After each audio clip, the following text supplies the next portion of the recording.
Well, great to join us as we get set up for this Somerset game.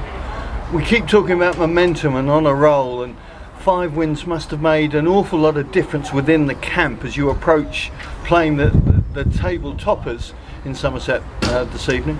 Yeah, it's been a really good start. Obviously not the end of the group yet, but hoping we can win lots more games. We're not looking too far ahead, just trying to take it game by game and see what we are at the end of it. That's the way this comp works, isn't it? You cannot look too far ahead. Exactly. Because you know you can have a big loss one minute and a big win the next, and suddenly the whole ship has changed direction.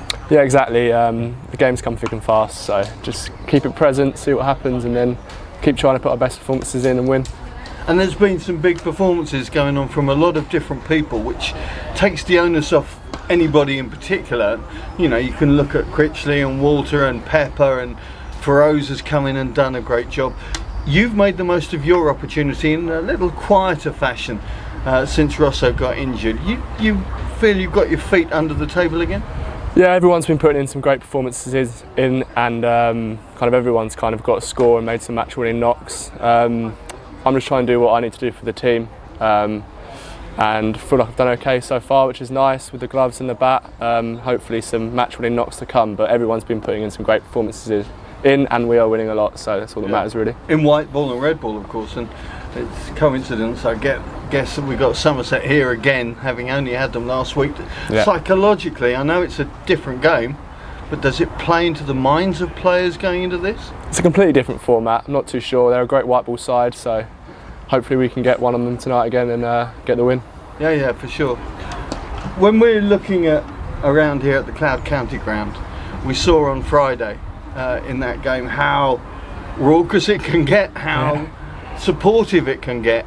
The players look forward to that, I guess. Yeah, the crowd's been amazing. I remember coming here when I was 5 to 15 years old watching, and when I go out to play, it's so weird playing. I'm not used to it. Yeah, you have to pinch yourself. Yeah, you always have to pinch yourself, but it's amazing. Really starting to kind of get used to the crowds, and it's amazing to kind of use them kind of in a positive way, and the team really enjoy having everyone behind them. And you can utilise that positive vibe coming out of the stands. Yeah, it's amazing, especially on the Friday nights. Kind of we've had a set out every time now, and it's been amazing. Yeah. Much as we don't want to look too far forward, these are big games now. We're into the second half of the blast, so you know that the value of 2 points is probably more than it was in the first half, if that makes sense. So the value of victory tonight is going to be so important. Yeah, it'd be nice to get the win. I think we might go top of the table, I'm not too sure. I heard something earlier. But yeah, we're just trying to take it game by game, get the win and then take it on to Thursday night. And one last thing, I understand that your batting average in this tournament is now infinity. He's never been out, so you can take that forward. I mean, I know you're batting a bit lower than you used to, but still, that's nice stats to enjoy while they're there. Yeah, it's nice, but all that matters is the team is winning. Hopefully I can get some match-winning knocks, but if someone else knocks them off before me, it doesn't really matter, as long as someone does and we get the win. So. Good company line from Buttleman. Thanks, Will. Thanks for your time. Thank you, cheers. Tom, thanks for joining us ahead of this one. Back at the county ground, I mean, it doesn't seem long since you were here before. Red ball, white ball, how do you compartmentalise things and get yourself back into that frame of mind? Yeah, as you say, we were obviously here just last week for the red ball game where Essex obviously got the better of us. But obviously T20, completely different format, completely different skill set and mentality, and that's probably the biggest thing is the mental shift. We've obviously got a slightly different team when it comes to our red and white ball teams, I'm sure, as do Essex. But I think it's more about the mental shift and making sure you commit to your really positive options. Is it a bigger mental shift with bat in hand or with ball in hand, do you think? I think the mental shift is probably the biggest thing from a batting point of view. I'd say the skills are very different when it comes to bowling. Obviously, with red ball cricket, you don't sort of deviate from your plans too much, whereas obviously white ball, you've got to adapt in the moment. So you've got to execute your Yorkers, slow balls, things like that, just to try and keep the batsmen on their toes. So, but from a batting point of view, I'd say it's more sort of, the mentality is slightly different. Obviously, you're looking to be a lot more aggressive and proactive, whereas obviously in 4-day cricket, you can maybe sit in for a little bit and absorb pressure, whereas obviously at T20, you've got to go with it from ball one. last time you were here in T20, I seem to remember you did rather well with Mr. Rousseau. 150 partnership, whatever it was, and 62, 63 not out at the end of it. When you come back to a ground where you've had good memories, do they play into the preparation for you? Do they come across your mind? I wouldn't say too much. So, to be honest, obviously the games come thick and fast in this competition, and you know you're probably more. You think more so about your recent performances, I would say, than maybe last year. Obviously, if we can perform like we did last year here, that would be great. We obviously don't have Riley, but we've still got a huge amount of power within our batting lineup, which is really exciting. But also, you know, Essex are playing really well at the moment, which makes tonight a massive game because I think both teams are on maybe the same points. And obviously, everyone's sort of battling for quarterfinals and hopefully home quarterfinals. So it's all set up for an intriguing contest tonight. I mean, Somerset's history has been very, very good. You've had the finals day in the last 2 years, haven't you? So, how strong is the desire, the drive to get there again, and to obviously go one step further and repeat what you did in 2005? Yeah, the drive is certainly there. You know, there's no shortage of ambition in our group, and you know, we've sort of tasted a little bit of success over the last few years in T20 cricket without obviously kicking on and lifting the trophy, but you know, we're pretty settled in terms of how we set up and how we're playing our T20 cricket. I think everyone's pretty clear of their roles within the team. But look, the nature of T20 is anyone can beat anyone, so that's what makes every game sort of so important. I mean, I seem to remember last year you were T20 captain here, and now Lewis has taken that back again. Has that made any difference to the way that you play the game now? Is there any sort of sense of release now? You don't have to have that sort of authority, for want of a better word? Not really. I guess when it comes to sort of me as a batter, I'm always looking to play my role as best as I can in the middle order, and to be honest, I think it's probably been a good thing for the team. Lewis is a phenomenal white ball captain. You know, he's so clear under pressure, which is so important in T20 cricket, and yeah, I don't think it's sort of really affected us too much as a group. And as I say, I think Lewis is a brilliant captain, and obviously, yeah, like things have been going well so far for us this season, and you know, hopefully that can continue. You've had the experience of playing here before. The Cloud County Ground is unique, should we say, in a lot of different ways. I don't know whether it was a Friday night you were here before, but I'm hearing that Monday is the new Friday, so what are you expecting tonight? Yeah, I think it can be a pretty hostile place to come and play, but you know, our record here has been pretty good over the last few years, but you know, we know that counts for very little tonight. As I said earlier, Essex are playing really well. I think they're very strong in home conditions. But yeah, I mean, the majority of our focus is on ourselves, and look, we're pretty confident that if we play to our abilities, that we can beat anyone in any ground. Well, it's great to see you back here at Chelmsford, and enjoy tonight, if not too much. Cheers, thank you. Thank you, Tom.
umpires, as well as the two skippers for this evening. For Somerset is Lewis Gregory, and of course for Essex is Simon Harmer.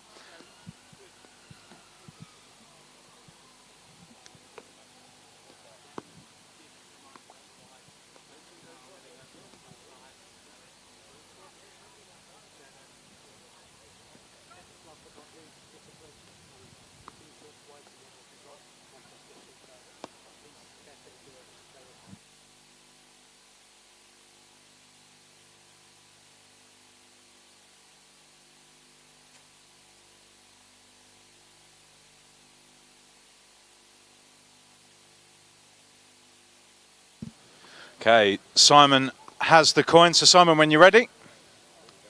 Tails was the call. Tails it is. Somerset have won the toss. Welcome back to Chelmsford. You've won the toss. That's the first one. What are you going to do and why? We're going to have a bowl. It looks a pretty good surface here. I think the scores were pretty high the last game that was played on it. So hopefully we can bowl well first up and then chase them down. And obviously you were here last week. Does that play psychologically into favour coming back so soon? I wasn't here, so it was great. So now it's a very different team, different format, so I don't think it plays a huge role. And team news for Somerset, any changes? We've got one change, I believe. Craig Overton's out and Jack Brooks is back in. Brilliant. Thanks for your time. Wish you all the best. Simon, toss lost. Change much? Yeah, we probably would have bowled first as well. We know they like to chase, and we probably would have backed ourselves to bat second. But as is T20 cricket, you just got to play the cards that you've been dealt, and not too fussed that we're batting first. I think we've done that well at Chelmsford in the past, so hopefully we can put on a good total. And in terms of team news for Essex, any changes for us? Same team that went out against Middlesex last night. Brilliant. Well, best of luck tonight, Simon. Thanks for your time. Well, that concludes the toss. Somerset have won the toss. They will bowl first. Now, if you keep your eyes on the big screen, we'll have a look at exactly how Essex went yesterday when they visited Lords. Now that looks the better option for Lawrence. He's hitting with the spin. There's a deep mid-wicket back. Lawrence tries to access the offside on this occasion. Good from him. Gets that one away as well. Huge shot into the grandstands. Massive from Lawrence. First 6 of the innings for Essex. Beautiful shot. Wow.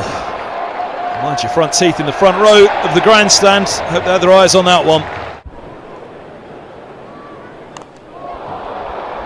Up in the air. Higgins holds on. Oh, it's beautifully played by Lawrence. Tees off down the ground for 4. Well, this time he does get hold of it. And how far does that keep going towards? Huge. And they're bisected for the last ball of the power play. It's there on the sweep. And wanting to get in under the act is Pepper. Oh, that's a really good shot from Pepper again. He can go straight to backward point, and Higgins takes the catch. Carbon copy. Pepper launches that one over deep backward square. That would have been a wide. It was a little bit too wide though from Higgins, and that allows Pepper to get it backward. Make that 12 off it so far. Launched into the grandstands. Anderson goes wide on the crease. The ball goes wide on the crease and goes down to deep third. A stunning catch by Holman. Now he's gone for the big one and he's missed it. Drop short for Sams to rock back and hit. Now that goes as well. Ball back on the onside. Goes up in the air. Goodness me, he's got all of it. Wow. Now it goes the other way. Straight down the throat of deep square. There's nobody back with the deep cover, so the reverse sweep's big here for Sams as well. Instead he backs away and gives himself room down the grounds.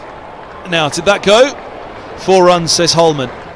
Sams 57 from 21. Goes for it again. Higgins. Oh, it's just cleared him. Oh, hit straight back to him. Well done, Fernandez. He holds on over the offside field. Nope, he was going for stand and deliver. He'll just get a couple here down to long off to finish. Essex 237 for 6 off their 20 overs. There's some respectability for this one, off the mark with a 6 for Eskenazi. Same again, bigger on this occasion though. Great shot by Eskenazi, he gives himself room, accesses the offsides. Gives himself room, oh brilliant. Bowls him, Eskenazi makes the move again. There you go. That's what he's been looking for a while. And the margins for Middlesex, they are a long way behind. Here's Harmer. That helps. Reverse for 4. Launching is Higgins, and launching it for 6 into the grandstand.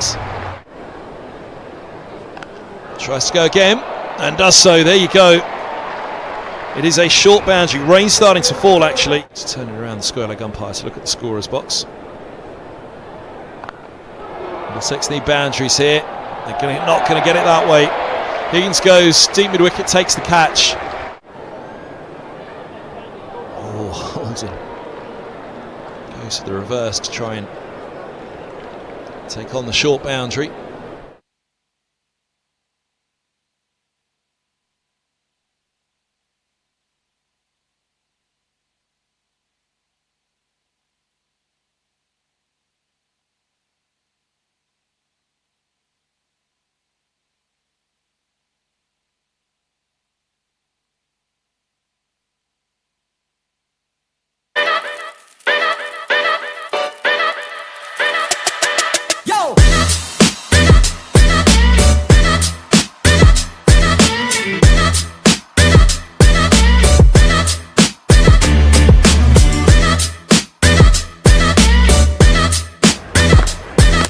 Full straight, gets through the big shot. That one's been hit, salt into the wound, 6 more. Essex back into it. Through caution with the wind. Oh, that's out! Oh, big appeal, and there it is! Napier does the hat-trick! Will it be 4 and 4?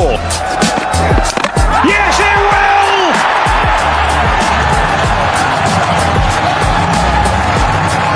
Absolutely incredible. I can't believe what I'm seeing here.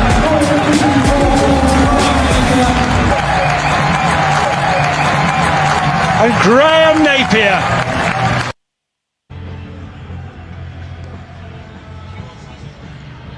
Good evening everybody, welcome to the Cloud County Ground as we get set for another Vitality Blast contest.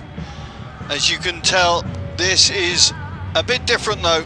This is first against third, with the table topping position to the winners of tonight's game. And as you can tell from that video that we've just played, we've got a very special guest alongside me. I'm delighted to welcome, well, I know he balks at the Essex legend tag, but he's a man that everybody seems to know around here. Graham Napier. Napes, welcome back to the Cloud County Ground. I know you've just been on the square. Friends reunited out there? You know, it's been far too long. 5 years, I think I've worked it out, since the last time I came. So it's been about 5 years since I came to the club, certainly to watch a T20 match. And, really? Oh, God. You're trying to catch up with everyone in the space of 5 minutes. It's amazing to see some people and see the pitch. Pitch looks like a belter. Does it? Absolute belter. It's the same track that they... Oh, I mustn't use that because Stuart Kerrison will tell me off. It's the same pitch that they used on Friday in that last win, and it's a hybrid pitch. So it'll be interesting to see whether it plays in a similar style. As you look around, Napes, I mean, nothing much has changed, is it? Better floodlights. Okay, fair point. When I last played here, the floodlights weren't quite as good as they are now. I'd like to see what it's like under the lights later on this evening, if we get to that point, because it's still quite light in the evenings. But yeah, when I last played, there were pockets where it was really dark, and if you were fielding, you lost the ball, and just hoping that it wouldn't come your way. Obviously, there's an anniversary of sorts which we're going to be talking about all through the night. You know it's coming, and it is something that everybody around seems to know. I was there when. I mean, it must have been an absolute blessing in so many ways in your career, because you're from a profile point of view, that 152 not out just boosted it, didn't it? Well, obviously things get better with age, don't they? Oh, of course. Yeah. If I had £1 for everyone that was there that match, there's more than the 7,000 that were actually in the ground. Now, joking aside, one of those nights, it did make my career.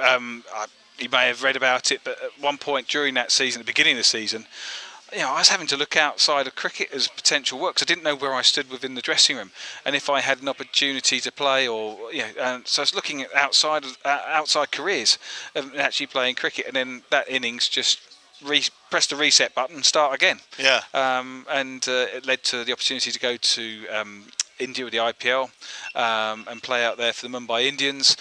Only one match, but it was a game, and it's on the CV. A great experience to experience cricket in India at that level, which is just, again, crazy.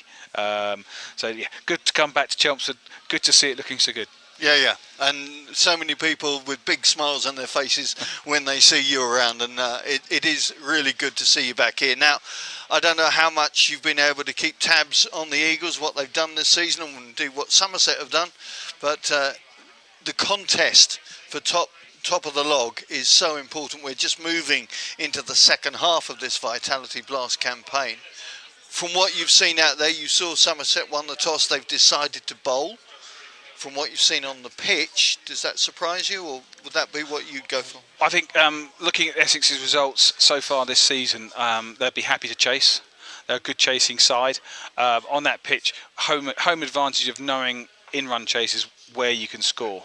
It's a small ground, but still you've got to score runs, and knowing where the pockets are, the shorter boundaries, which end to target. I think, definitely favouring a run chase tonight for Essex. Be interesting to see, won't it? Again, talking to Tom Abel, the Somerset club captain. I know he's not the white ball captain now that Lewis Gregory's retaken that authority, that role. But it was interesting to just chat with Tom about, the fact that, again, we've got this red ball, white ball thing going on. The domestic game seems to have to endure in so many ways. It wasn't that long ago that Somerset were here in the county championship and Essex win by a big margin. Do you think that plays into the psyche of either side tonight? Probably not, because county cricket moves so fast. 1 week you're playing championship, next week you're playing T20, back to championship. So any sort of lingering thoughts of Somerset's loss here, I think would have gone. And with both sides' form, that it literally, you're only as good as your last game, and what was it, 5 wins on the trot for the Eagles, puts them in good stead. Yeah, well, Somerset lost their last game at home to Taunton on Friday night with the big boys Surrey in town, so it'll be interesting to see how they look to bounce back from that. You can see the teams coming through on the bottom of your screen. Just the one change for the visitors. No Craig Overton, he's been rested, so the last man on that list is a certain Jack Brooks. The headband warrior is back in town for Somerset, so he will be looking to open the bowling, you would think, with Matt Henry. No change from the Essex Eagles point of view, so that means Dan Lawrence and Feroz Kushi will be striding out to the middle here at the Cloud County ground.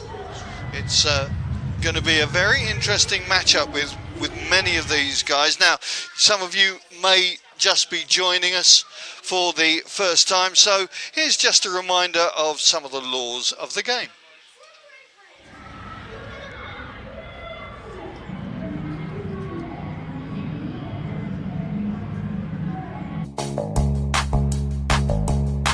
Each match is played by 2 teams of 11 players. Some are batters, some are bowlers, and there's 1 wicket-keeper. Both teams have a chance to bat and bowl. Look out for the coin toss. That's how they decide which team bats or bowls first. Each team has 20 overs to score as many runs as possible. The team with the most runs wins the game. 1 over is made up of 6 good deliveries from the bowler. To score runs, batters hit the ball and run between the stumps. If the ball reaches the boundary, it's 4 runs, and if it gets there without bouncing, that's a 6. While the batting team is scoring runs, the bowling team are trying to stop them and get the batters out by taking wickets. A few ways batters can be out are bowled, caught, run out, stumped, and LBW. Watch out for signals from the umpires, 4s, 6s, wickets, and these when a bad delivery has been bowled. Bad deliveries add runs to the batting team's score, and the bowler must bowl an extra ball. If you see the umpire doing this, the next ball is a free hit, and the batter cannot be out, bowled, caught, LBW, or stumped. And those are all the basics you need to know to get behind your team in this year's Vitality Blast competition.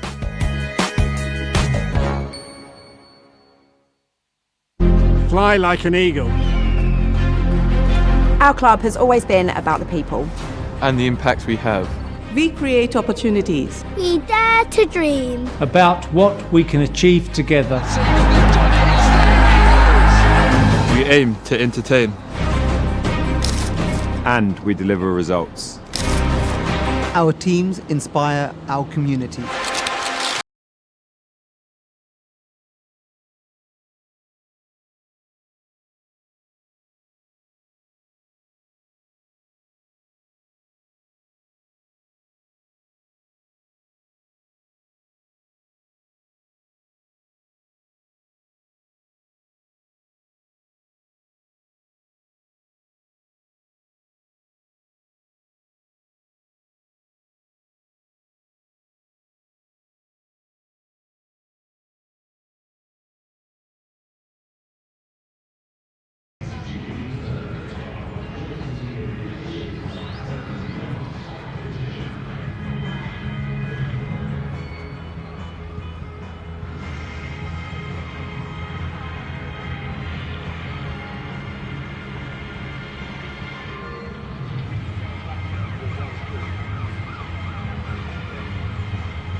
Welcome back to the Essex stream. As you can see, delighted to be joined by this man here. Give him a wave, Napes. Thankfully, he hasn't got a bat in his hand, so I'm not going to be risking life and limb in case he starts swinging out. Is this, I know you played in the kind of formative years of it, do you see the same game when you see a T20 game now? I tell you what, I wouldn't want to be a bowler these days. Funnily enough, they said that 15 years ago. Watching them bat now, they literally score 360 degrees. There were one or two players who could do that. And now every batsman is pretty much expected to be able to hit the ball over the keeper or hit the ball down the ground. I only had one option, down the ground or slightly leg side. But we won't talk about yeah. it. I mean, I watching back, as I did this afternoon, because trying to get it back in the front of my head, I felt sorry for two people. In fact, I felt delighted for one of them, Robin Martin-Jenkins, who got 4 overs for 17 before you come in pretty much. But then James Kirtley, who went for a bucket load at the end, and I'm sure is still in therapy. So, yeah, you had sympathy for those guys. No sympathy for them whatsoever. They're the opposition. It's a harsh game, this game. I've been on both ends of it as a batter, trying to hit everyone out of the ground, and as a bowler, disappearing. Yeah. And to be a bowler now, it's tough. You know, you've got to have a whole box of tricks in your armoury, and also sort of trying to read the batsman and what they're trying to do. The mental resilience has to be so strong, doesn't it? Well, again, when I started, everyone thought 6 and over. That'd be all right, wouldn't it? 6 and over. These guys, 8, 9 and over is acceptable. Yeah, minimum. Yeah, it's wickets. Definitely crucial. Dot balls, I think, as well. You look at the analytics of bowlers now. The more dot balls you are, the more chance of getting a wicket. Yeah, I mean, again, looking back at that innings, and it was 15 years ago in 5 days' time, so there is a kind of anniversary going on here with the big man. The power play, at the end of that power play against Sussex, you were 35 for 1. Now, that would be failure, as you say, in the modern game. That wouldn't be a good score, but suddenly it changed, of course. Yeah, and that's what this place does at Chelmsford. You can be behind the start as long as you've got wickets in hand. You build the platform, and from there, as long as you've got wickets in hand, you can keep going. You've always got batters coming in with the ability to keep going. And I look at this squad now. Essex have they've got every single batter and bowler in there can keep scoring runs and having a strike rate at least 150, 170 up to 200, and it only needs one of those players to come off and then someone else to play an anchoring role around them. And the Eagles have a very strong batting lineup right now when you've got the likes of Snater coming in at 10, not known as a batsman, I know, but he can wield a fairly lofty willow as and when required, and those are valuable runs when you're setting a target, setting out now. Yeah, and as I said, build the platform. Good start. Probably they're aiming at least 60 off the first 6, maybe 1 or 2 wickets down, and then into the next phase of the game and keep scoring and trying to keep that strike rate up as much as they can, and get the runs per over up. Because immediately, if you're walking out to bat in a run chase, knowing you're going at 8s and 9s and over, it's tough. Oh yeah. And then Chelmsford's one of those grounds where you get wickets under when that sort of twilight. Get a couple of wickets when we're bowling later on tonight, and put the pressure on them. Suddenly 8, 9 becomes 10, 11. Before you know it, they're right behind the rate. And it's ramping. And Somerset have got a history of struggling, of chasing at 190 plus. I think that they lost 4 games last season, and 5 of them, I beg your pardon, and 4 were chasing 190 plus. One of them semi-final against the eventual champions Hampshire. So it'll be interesting to see if the Eagles can set them a decent target. And we know they've been in good form setting targets of recent, whether Somerset have got it away from Taunton. It's going to be a fascinating encounter, this one. Let's go pitch side and watch the teams coming out.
Ladies and gentlemen, please welcome our two umpires to the field.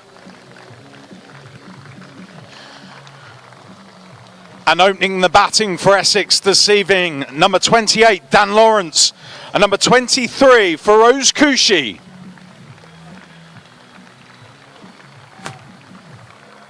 Please also welcome Somerset to the field, led by their captain, Lewis Gregory.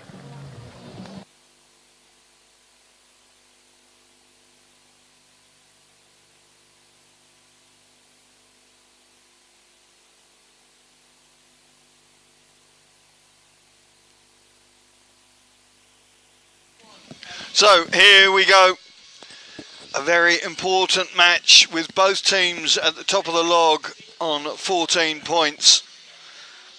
But the victors tonight will stay clear. Somerset on run rate at the moment have that privilege.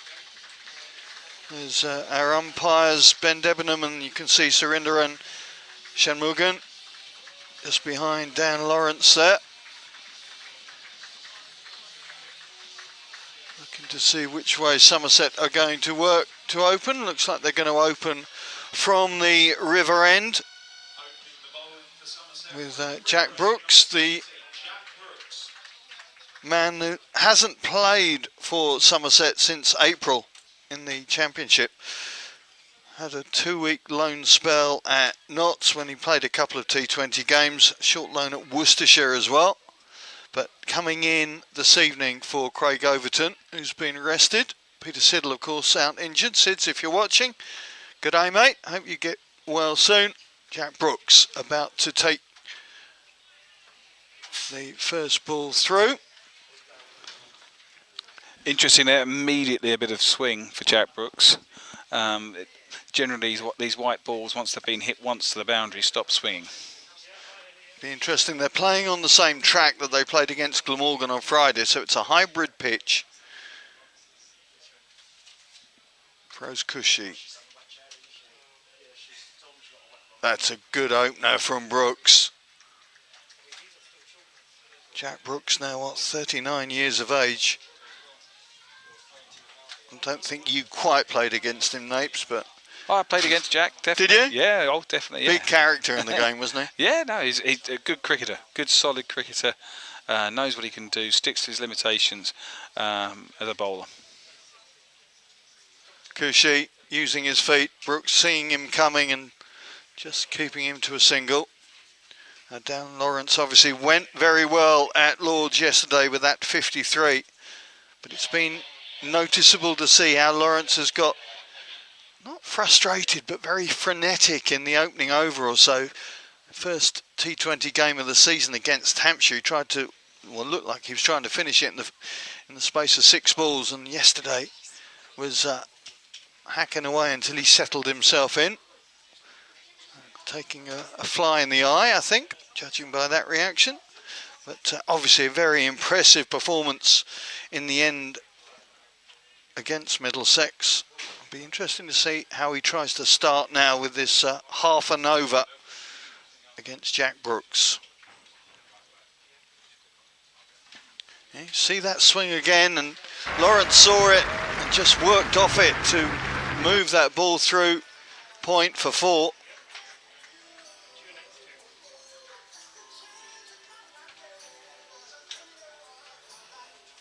Obviously the news of the impending Surrey move is very prominent in the fans' minds at the moment, but Lawrence doing a good job for his team, as he always said he would, and nobody really expected anything different. Yeah, he's a very good professional, and he'll want to do well this season for the club. He'll want to finish this with a trophy under his name and good memories, like any player would really. When they decide to leave, you want to leave on a good note and have the fans remembering you for what you can do. Sure. Cushy slams one wide. There's a man underneath it. Cushy goes early again. Out for 1. Out for 7 last night, and Cushy falls in the first over. Somerset with the first wicket.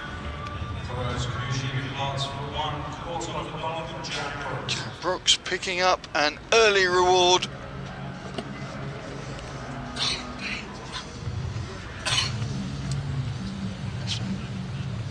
See a replay of that. You see Cushy again using his feet, slicing at it. And that is a good catch. I think that's the captain. I think that's Lewis Gregory. Slams one wide. There's a man underneath it. Cushy goes early again. Easy at all, coming into the sun, keeping his eye on it, and snaring his man. So an early appearance for Michael Pepper. Essex, number 19, Michael Pepper.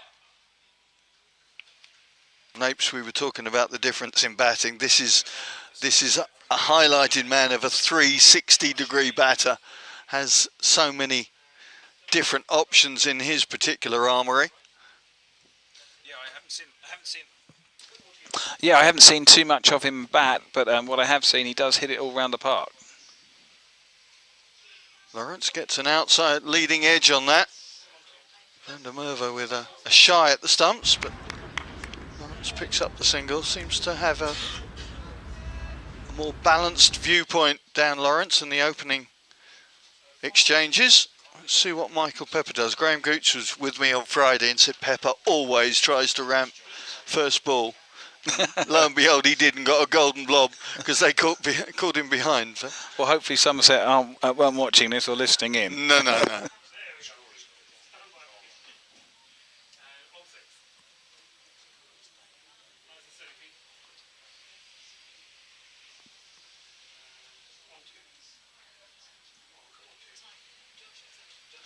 Well, he doesn't try and work that one. Thankfully, it is Matt Henry opening from the Hayes close end.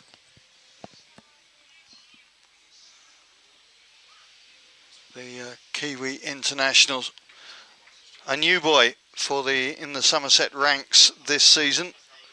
Signed a 3-year deal. Of course, had a couple of spells at Kent, so knows all about this game.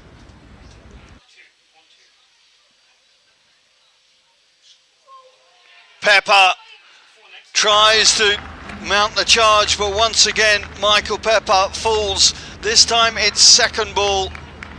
Good catch by the wicket keeper, but Pepper goes, and once again Essex will have to work their way out of early adversity. Yeah, they're going to have to sit in here, I think. Just looking at the ball here, Pepper's just given himself some room to hit over extra cover and caught the edge through to the keeper.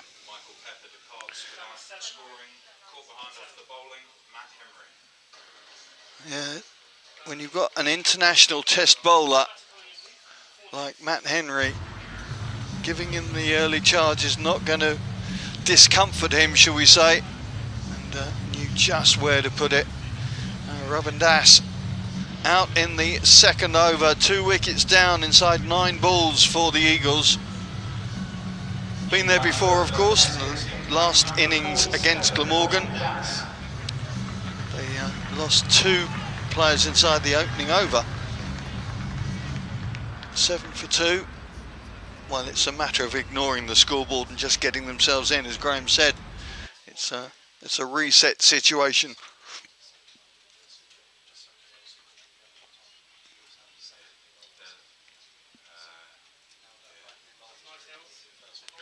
Henry to the new man. Oh, Das. That's a fantastic shot. Just leant into it. And that's all you've got to do early on here, is just lean into the ball. If you pierce that inner ring, it's 4 runs. The outfield's so far square of the wicket. Short straight, I think now just requires some cricket shots. You don't need to be too innovative. Just play cricket shots, hit down the ground, hit with the pacers on the ball. Both these bowlers have got a bit of pace, and use that fast outfield. Henry to the new man. Oh, yeah, that's a fantastic shot. Block drive from the young man. Again, Matt Henry using this pitch. Yeah, the early signs. It looks like it's got a bit of pace and bounce to the pitch. Yeah. I've never actually played on a hybrid pitch, so have you not? No. That was before, after I retired, that they installed them. So the pace is on the ball. You just got to use it. There's Paul Walter, just weighing things up. Next man in, of course.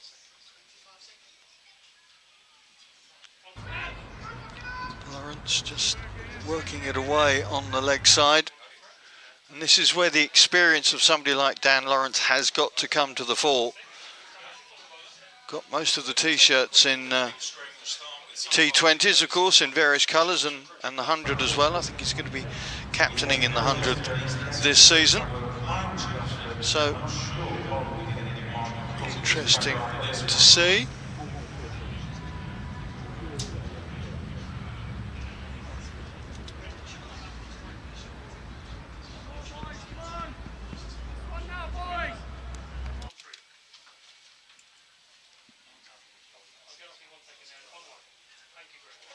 Brooks to continue.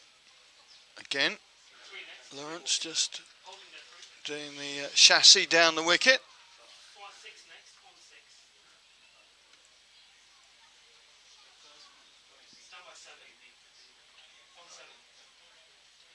Simon Harmer just mulling over what he's seen in these first couple of overs. Again, no sense of panic, because all the teams are so experienced now in this format that you can always have plan A, plan B, plan C to come back from whatever scenario you're in. It goes down the whole alphabet at the moment. I think you're right. Yeah, it's just settling in, find the pace of the pitch, find the bowling. Lawrence gets the baseball shot out. We'll pick up a couple. Yeah, looking at boundary, that side, coming in from the river end, the hitting out towards the leg side is by far the biggest part of the boundary. So they'll probably look to bowl short into the pitch. They look to bowl short into the pitch and make the batters score on that leg side into that bigger boundary. Oh, Lawrence skies one. Who's getting underneath it? Safe take from Lewis Gregory. The skipper has 2 catches already. The Eagles have lost 3 wickets inside 15 balls. And this is going to be a reset situation for Essex right now. Plenty of time still on the board, but the top 3 have all fallen for 15 runs.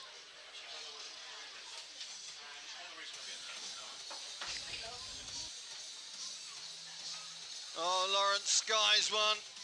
Who's getting underneath it? Safe take. Great take from Lewis Gregory. It's not easy in that sky. No, that's the steepler, isn't it? That everybody practices and practices, but when you actually get to do it in game situation, it's a different matter. Well, Paul Walter has been practicing and practicing in the nets, and now he's out, little and large for Essex right now, with plenty to rebuild in this scenario, with Jack Brooks having taken 2 for 7 in his 10 balls thus far. Be interesting to see if Brooks pitches the ball up now, because the leg side to the left-hander is far shorter, unless he wants to test Walter early on. It's quite a long way to get the ball up.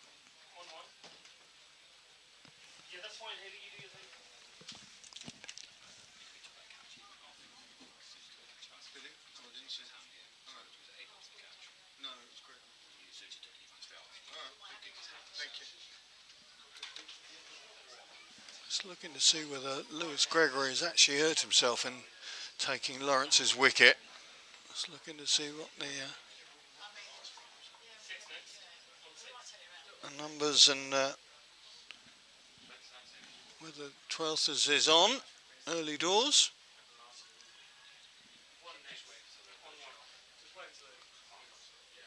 Brooks to Das.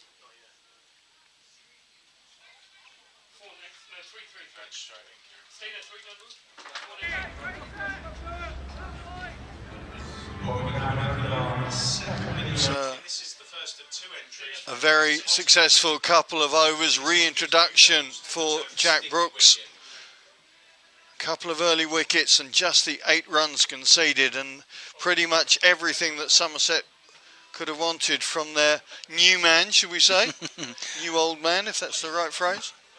Yeah, he's come in and he's put them in a strong position early on.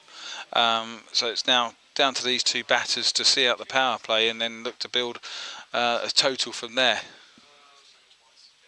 Tom Kohler-Cadmore looks to have taken on the captaincy duties, so presumably Gregory did hurt his hand in the taking of that steepler from Lawrence. Paul Walter now facing Matt Henry. 16 for 3. Not good reading for Essex fans right now.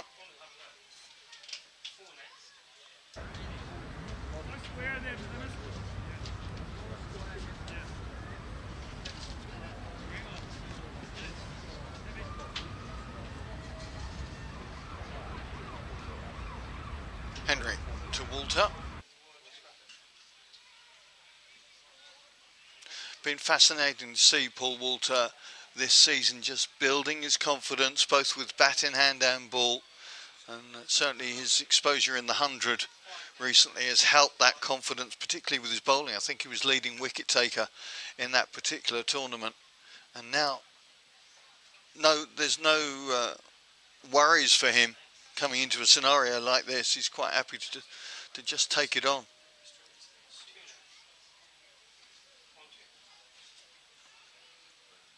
Yeah, in my last couple of seasons with Essex, he was the youngster coming through. Oh, was he? And he always had the ability to bat, and he's just grown and grown in confidence as the seasons have gone on. And it was great to see him bowling, because he didn't do much bowling last year for Essex, and then he went to the 100, and suddenly he was this bowling sensation. So maybe it's something Essex have missed out on in the past, but now they've got it as an added bonus now in him as a cricketer.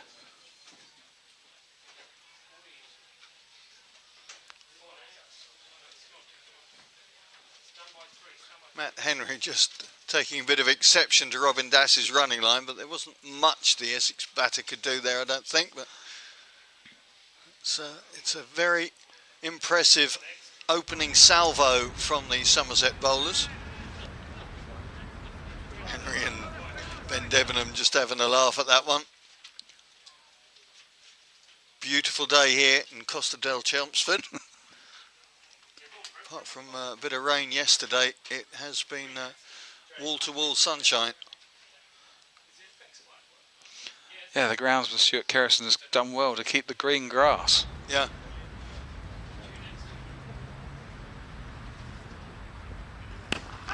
Das picks up and sends Matt Henry to cowshot corner. It's unorthodox, but it's valuable runs at this point in time from the youngster. He's 21 years of age, and number 21 from Somerset just ruining that particular parlay. Das picks up. Yeah, he's just picked up with a little bit of length. Das picks up. So quick on his feet, Das. Getting back in the crease.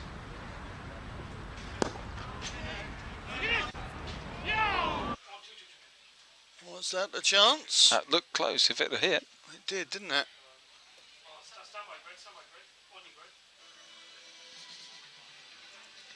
So, 4 overs done, 21 for 3 now, Essex, having been put in by Lewis Gregory.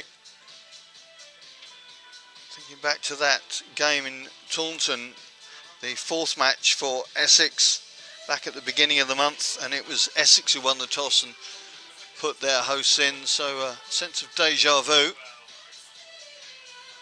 Now, is Brooks going to go into 3rd over? Looks like he is. They might, as he's so old, they might try and squeeze all 4 throws out. I'll be a bit sus if they then bring on another 12th man and take him off the rest of the game. You can say that sort of thing and I get told off for that. Brooks to Walter. Well, Walter picks him up and sends him out to the flats. He didn't even bother running for that one, did he? He just stood still and watched that. Well, you know that. As soon as you find it in the middle, it's the sound that comes off the middle, and you know when you sent it out. It's a feeling. Well, you don't feel it. When you hit it out the middle of the bat, it just, everything goes, and there's no feel in the hands. It's just crunch as the ball hits the middle of the bat. Sweet spot. And then you like watching it hit those flats over there on the far side of the ground. Paul Walter, renowned for his 6-hitting prowess, already sent 13 maximums. That's number 14. There's one thing you know the umpires have here is a lot of spare balls.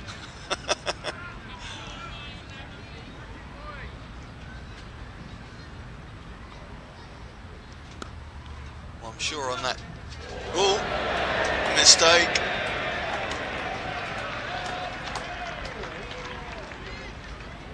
Of course, lots of sympathy from the Chelmsford crowd for Ben Green.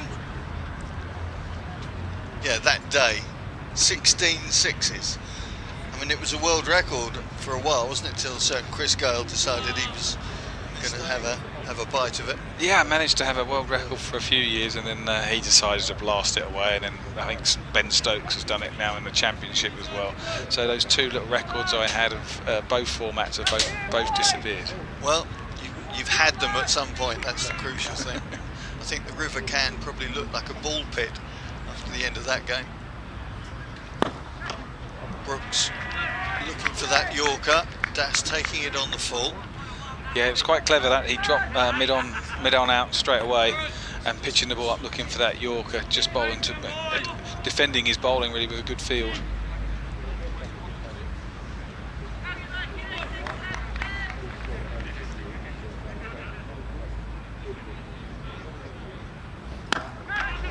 Walter goes straight and hard. It's another boundary, and Walter slipping into gear seamlessly. 13 off 8 for the big man.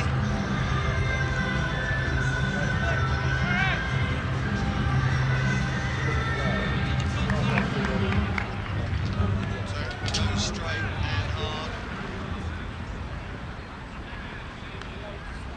Walter goes. Picked it up again. That's hit the flats high up. Wow.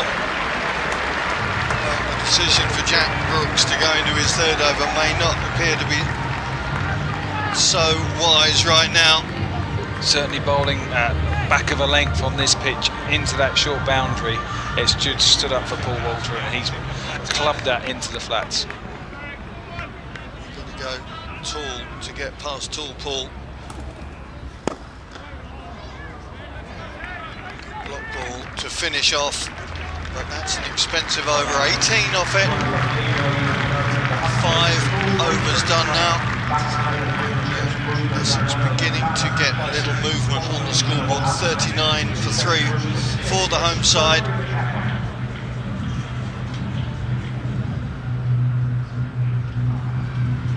That's happy to play the support role now. If Walter starts getting some momentum on the scoreboard, then they will look to rotate and let the big man get strike whenever possible. First appearance of the Scottish seamer Josh Davey. There he is.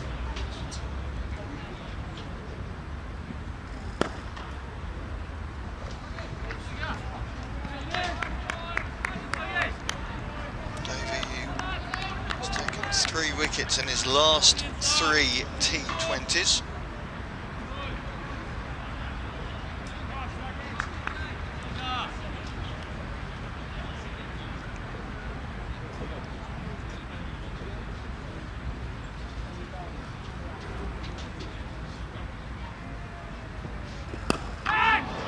Das picks that up. Almost looked like he picked the wrong length there, that he was going to hit straight, but then when it was a bit shorter he had to adjust and send it through the leg side. He's just worked that using his hands. That's bat speed and strong hands hitting that through mid-wicket over the top. Yeah, it seems obvious that Essex are really targeting that short side. I think that's where they'll look to score a lot of their runs tonight. Change of field for the visitors. Going out the cow shot corner.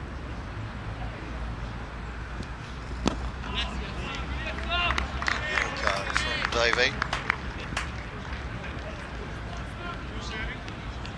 32 years of age now, Josh Davey, so plenty of experience in this format.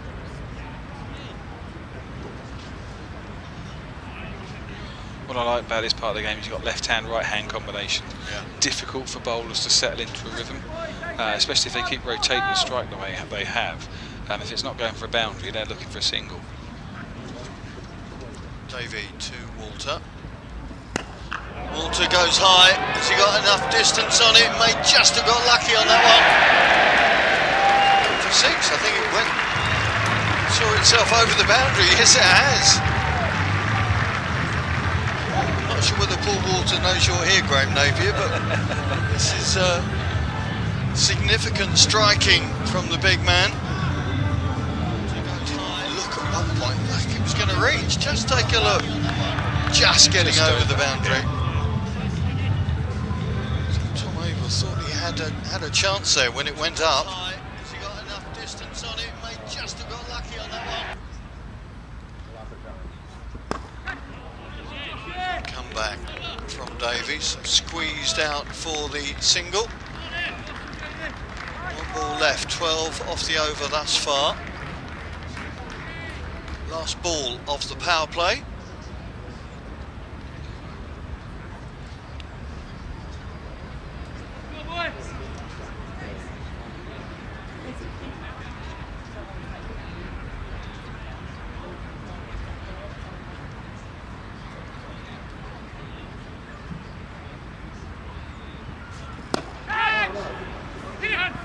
Doesn't pick up all of that at all.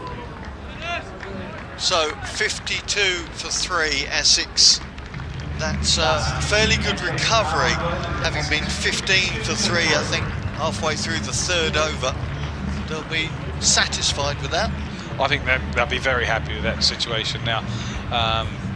Sort of at the beginning of the game they probably said, as I said, they'll be looking at 60 for 2, 50 for 3, 1 more wicket than maybe they wanted, but they've got themselves into position. Par score here must be what, 180, 170, 180, and they're in a good position now to push on above that, hopefully towards the 200 mark. Right, here comes Somerset's principal wicket taker, leading wicket taker in this tournament right now. Ben Green into the attack, 20 wickets already for the Devonian. Bred in Exeter. Doing a terrific job for Somerset.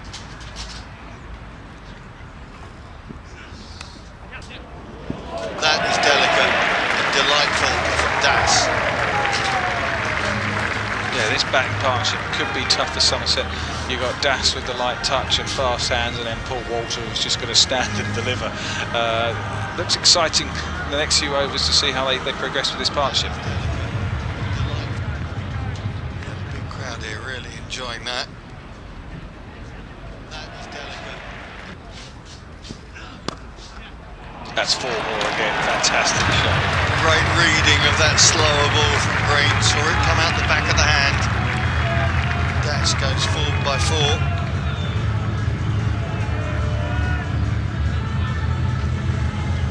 Yeah, if Essex can push on through this pass, now we're past the opening power play, and keep the boundaries coming, they'll put themselves in good stead for later on towards the back end of the innings. Do you think there's unnecessary pressure on the batters for the power play? I think it's a great opportunity to score runs, but sometimes you've got to give credit to good bowling. And you see off the good balls, the opportunity to score will come later in the innings if you're in. If you're out, you can't score any runs, can you? Sure. Again, that slower ball from Green. Nicely done. Recovering is over. What's he got left to finish with? How many times do we see this 6 ball decide your feelings of your over? He's going to be facing Paul Walter for the first time.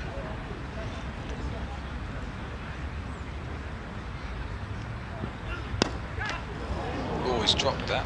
He's definitely got a hand on that. Get fingers on that. A couple of runs have ensued.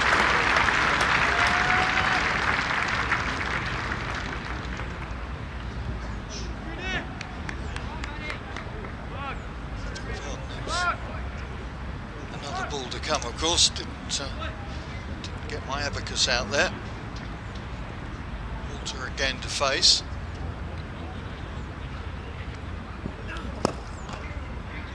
Block ball from Green, so 11 off the over. Well, this video back to Green Scott. This time playing away at Phil Ness. I think it's fair to say I can imagine we've got to win this prize for this one. Interesting to see when Van der Merwe will come into the mix. Just looking now, yes, I think it's going to be the South African now. Is it no? Back on.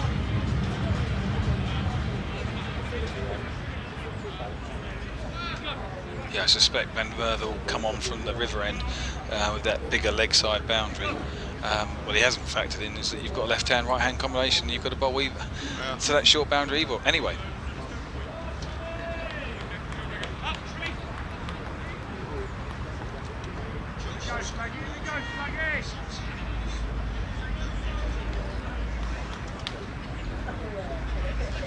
Davey to Das, and Das puts it through extra cover in a perfect line to our commentary position.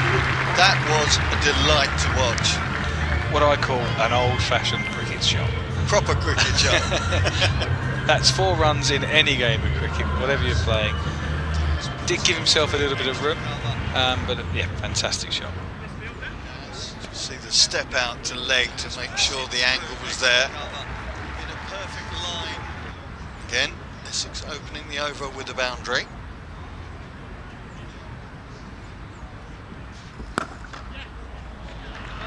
This time, just manipulates it the other side. 4 more. Sense of deja vu from the 21-year-old.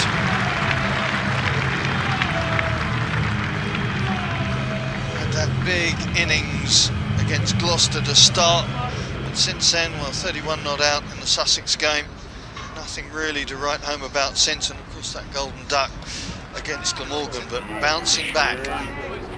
Some stylish shots to keep Essex on the move here. 29 off 15, no, 33 off 16 now.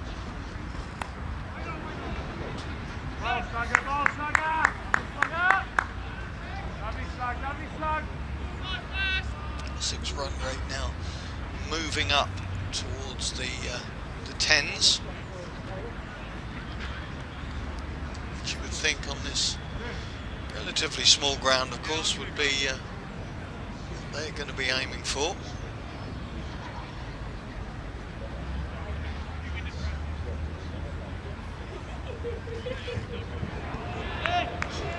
The bouncer to Das works. He's got the no ball. Oh, he got the no ball, did he? You can't believe it.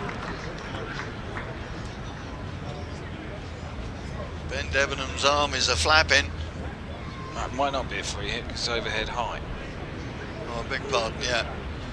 You can see the exasperation in Davies' face when he saw the call.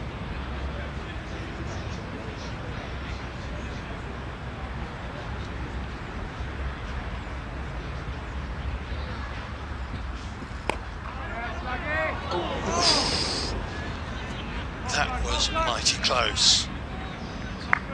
Shades of Harry Brooks in the ashes there.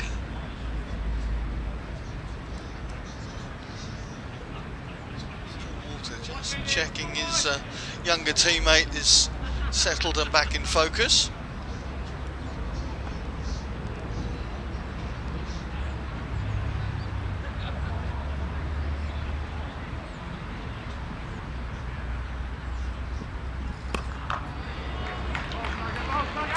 Comeback from Davey, having given up the 2 boundaries to start this over. The single and the no ball, of course, since. Now the deciding factor when he faces up to Paul Walter.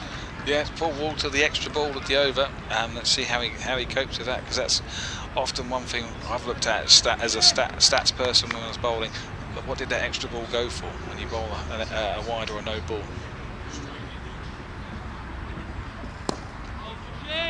Just a single will be happy enough for the Somerset crew as Essex move to 75 for the loss of 3. 8 overs done.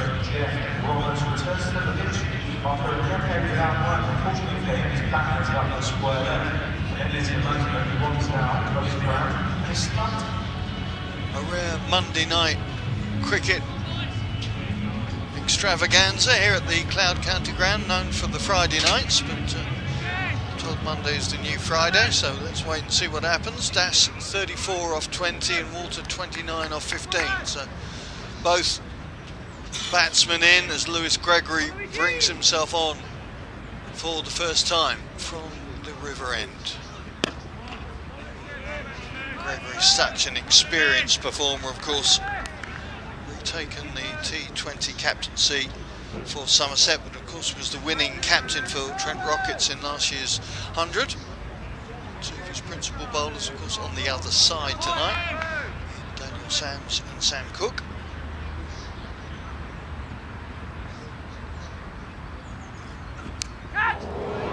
Outside edge, fortuitous for Paul Walter. That's the way it goes. Still a batsman's game, right? T20 definitely a batsman's game. He's had a good swing at that thick outside edge, straight over sort of the short third man, 4 runs down to where we're commentating from, and the batter walks down, pats the wicket down, and off we go again. Now to see the swing of the bat going out towards mid-on. Through on the full, Walter able to take that into the covers. Still wondering whether that was above waist height, but 6'7", that's quite a way to go. It's got to be a high full toss to get above Paul's waist. That's a law I've always wanted to change. I think it should be stump height. Anything above stump height. So it doesn't matter on the... Doesn't matter how tall you are, does it? Okay. And it's much easier for the umpires to give. Well, certainly for square leg to give. It's very obvious then. Gregory to Robin Das.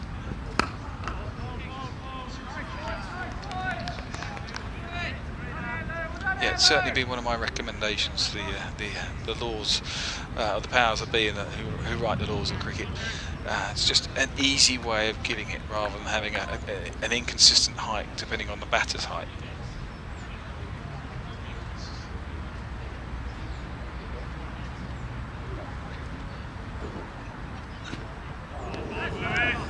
Hoik of village standard from Robin Das, and he knows it, berates himself internally. So if the cricket genie allowed you one law to change overnight, what would it be? Oh, I'll get rid of mankats, without a doubt. I don't think you'd be on your own there. Does that get your gander up? Das smacks it. Well, if the first one was a sighter, the second one certainly went where he wanted to. Yeah, it's one of those laws. It's in the game. It's in the laws of the game. But I don't agree that you can get someone out without bowling a ball. Yeah, you can be timed out. I've never seen it in my life. But to be run out without facing a ball by the bowler at the non-striker's end just doesn't sit well with me. You haven't done anything to achieve that wicket, and I think there's other ways around it. If the umpires are concerned with a batsman trying to steal ground, introduce a penalty. Take it off the batter's score, take it off the team score.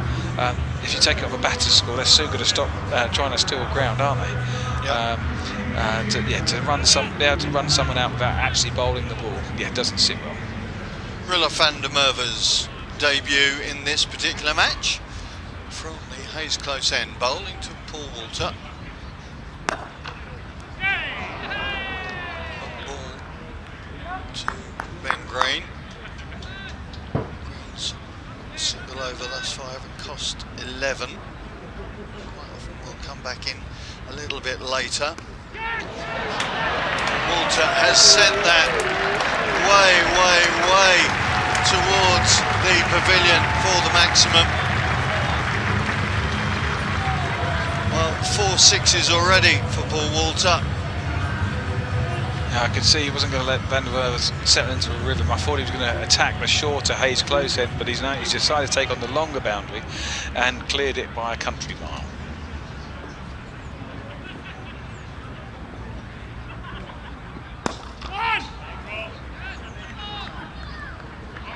Fascinating when you see an operator like Rilla van der Merwe, 38 years of age now.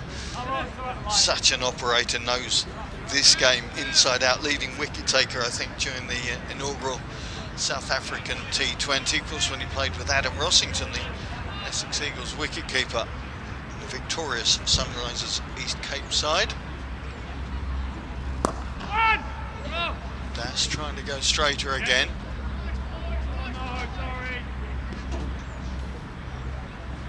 That slow left arm, much as he's gone for 8 runs already.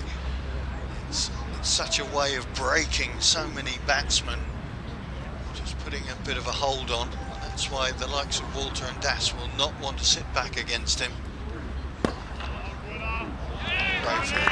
Yeah, he's looking to get everything underneath Paul Walter's bat here. He's not going to give him any sort of length to get underneath it. He's just trying to dart them in as full as he can and sort of take Paul Walter's reach out of it.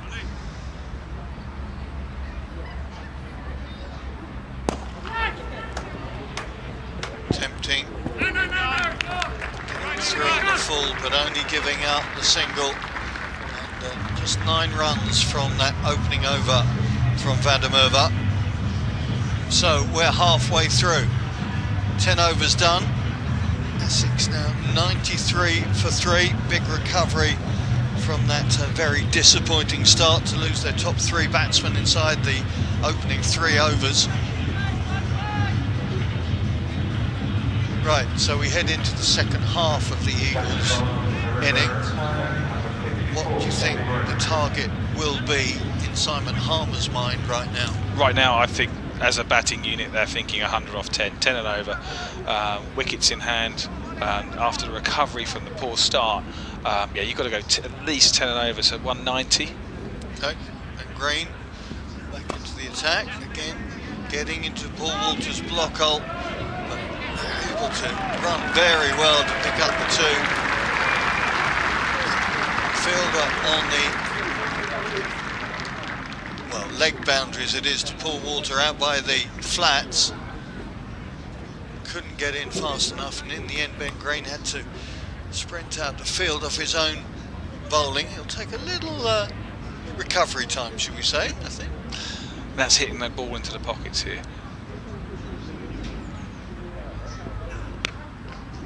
Walter not getting all of that, thick inside edge. Yeah, the pockets towards the scoreboard at the far end of the ground. That's still a long boundary down towards us in the commentary box, towards the corner of the Hay close end, and out into the far corner towards the river. That easy 2s, you don't have to hit the ball hard, and you can run teams ragged just by running well and picking up the 2s and then giving yourself opportunities to take the boundaries. Still a fairly warm evening here. It's been 27, 28 in Chelmsford today. Das swings high and hard. Anything Paul Walter can do on the other side, Robert Das can do on this. And he split the fielders beautifully there, straight in the middle of them, so there's no chance for him to get to the ball.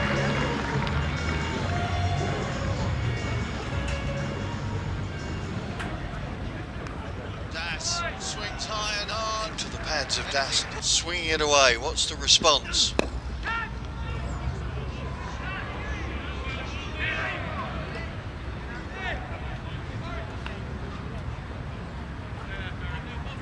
This is the confidence now that you see in young players.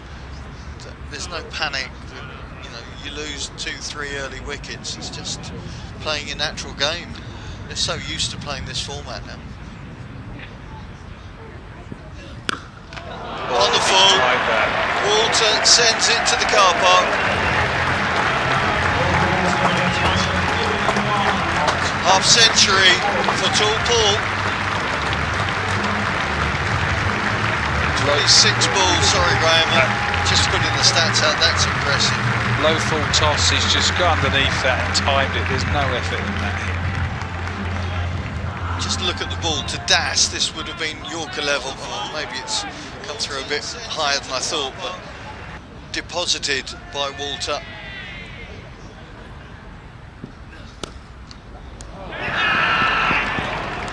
Oh, and it's gone.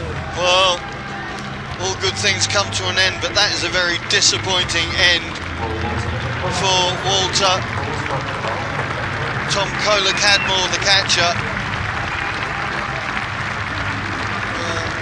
A very impressive half century once again from the big man, but he will be very frustrated that he can't take that momentum into the second half of this inning. Yeah, if Paul Walsh was in there at the end of the innings, we'd be looking at a big score. New man coming to the crease, it's going to take a bit of time, a few balls just to get into the rhythm of striking the ball. So it's a good blow for Somerset right now, and time for us to rebuild again and get another partnership going. Matt Critchley, new man in, but just see how Walter fell, almost on the full. Reaching for the ball, slicing it straight into the hands of Kohler-Cadmore. A yard either side of the field, that's 4 runs, unfortunately straight to him. And going back to your earlier point, young players walking in and playing this format again. I remember when this started, I had various roles. I'd often hit a 6 and then get out, and I'd soon get told off it's a 6 and a single, whereas now it's 6, 6, 6, just go for as many as you can. Well, there's a far more sense of risk and reward, I think, now, isn't there, with batsmen? You're just allowed to go for it. We've seen that within the Essex group.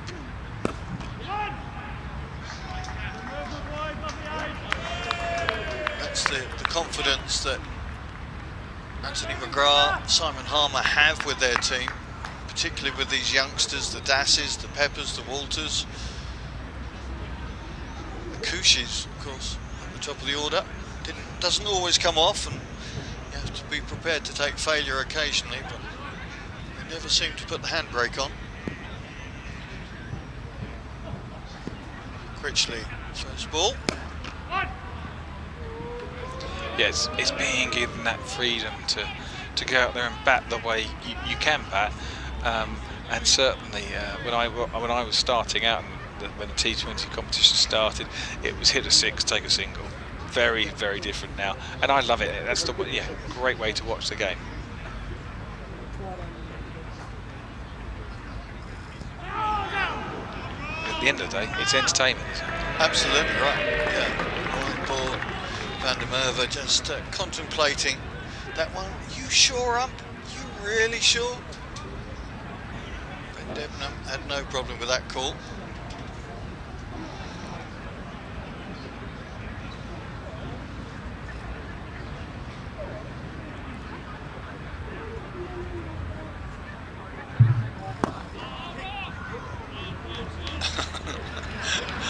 Van der Merwe and Critchley just engaging in all-in wrestling before the next ball.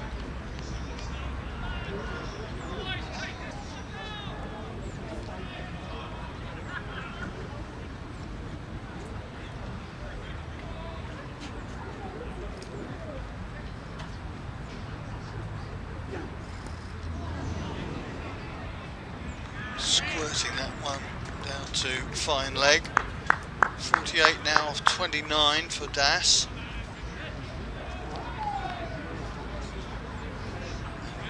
Once again, slow left arm, we're just calming things down from a fielding perspective. Yeah, he's not given anything for Das to get under or hit, so he's only managing to scrape the odd single here, and the new batter coming in. Clever bowling from a very experienced cricketer, just putting a little bit of a squeeze on that new guy, and this partnership putting it under pressure straight away, and stopping the momentum from the Essex team. Calming the scoreboard of recent overs anyway. Critchley to face.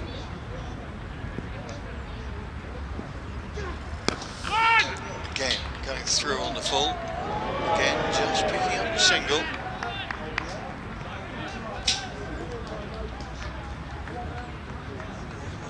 Come in this 12th over.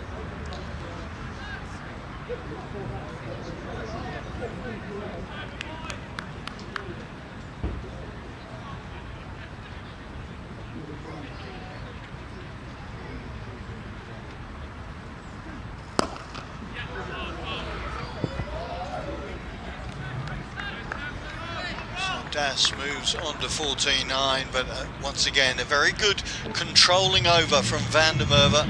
Just 6 runs from it. It's right in the middle of this Essex innings. Is a very useful break for Lewis Gregory to be able to put on the opposition. Yeah, I think it's the last 6-7 balls. We've only scored 6 runs. That's really taken the momentum out of the Essex batting, and now Critchley's got to get in. One of them's going to have to take the risk here and look to expand a bit more from this over. Dangerous times as a batting partnership, but also could prosper by getting off a few runs and building up the partnership as quick as they can. Somerset skip brings himself back on for his second over. Das' half century, a straight drive from the young man. That's a very classy line. I've really enjoyed watching that tonight. Going into this phase, I was just explaining, it's a little phase in the game, 1 or 2 overs where if Somerset put the pressure back onto the Essex team and pick up a couple more wickets, suddenly 190, 200 becomes 150, 160. So his second half century of this T20 campaign. Clever shot.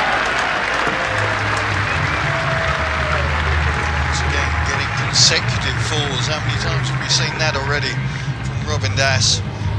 Just using that pace nicely. He's dropped it a bit short and just getting underneath it.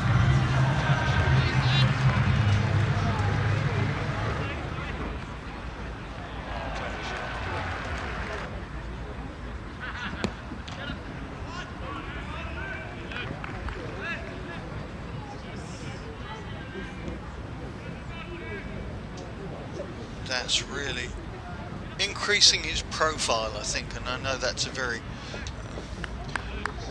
21st century thing to say, but you know what I mean. People are so much more aware of him now, what he can do, and obviously with Dan Lawrence leaving at the end of the season, it'll be Kushi and Dash, you would think, competing for his place in all formats of the game, not just this T20.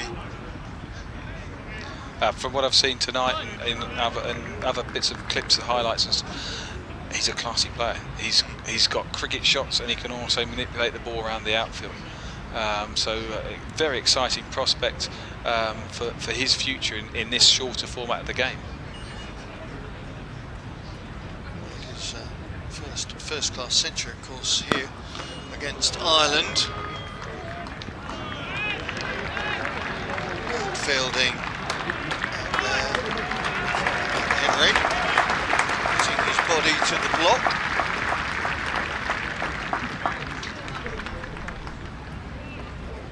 So Dash moves up to 60. And Critchley at the other end, just keeping his young mate focused.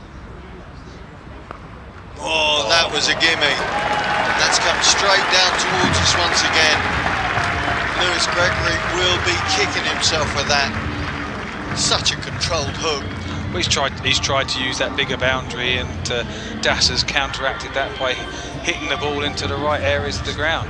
Look at this, it's sort of a back of length. He's followed him, and he's just helped it on his way. Fantastic to see. Clever batting. It just amazes me always how quickly the sway, the momentum, the barometer, if you like, of these games can change. Well, it's those little passages of the play, isn't it? Yeah. 1 minute they're on top of us because they've taken the wicket, and then a release of pressure, and suddenly dashes off running again. Now, this will be fascinating as a consequence. Van der Merwe in for his third over. That's 15 runs from the opening two. Critchley has to reach. Smeed struggles with it. To that good running from the Essex batters there.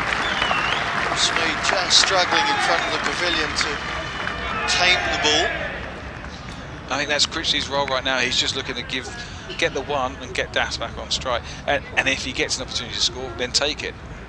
I mean, I know we haven't seen much of Tom Westley in this campaign, but you get the feeling Critchley has inherited that sort of role.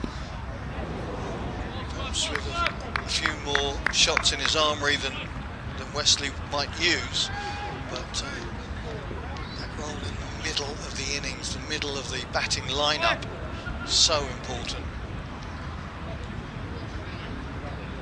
Yeah, it brings back memories of watching the likes of Tender Scarter and Foster in the middle of the phase, running the team ragged and then hitting boundaries. Well, any ball that goes that high should have a stewardess on it. Yep, that one, there goes a spare ball bag for that. That's gone out the ground into the flaps over the far side. Maybe never to be seen again. Yeah, I think you see the suitcase coming back out there. Van der Merwe will be kicking himself. That was a full toss that came through in just the right position for Robin Das.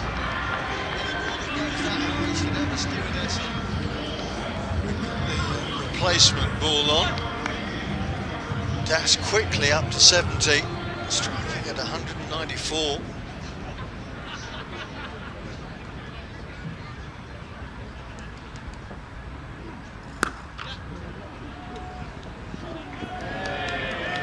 Just pulling that one back a bit so that the sweeping extra cover drive didn't hit the middle.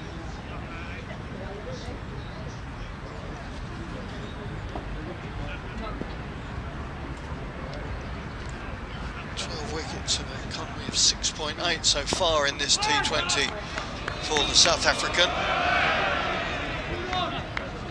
It's going at just over 8s at the moment in this one.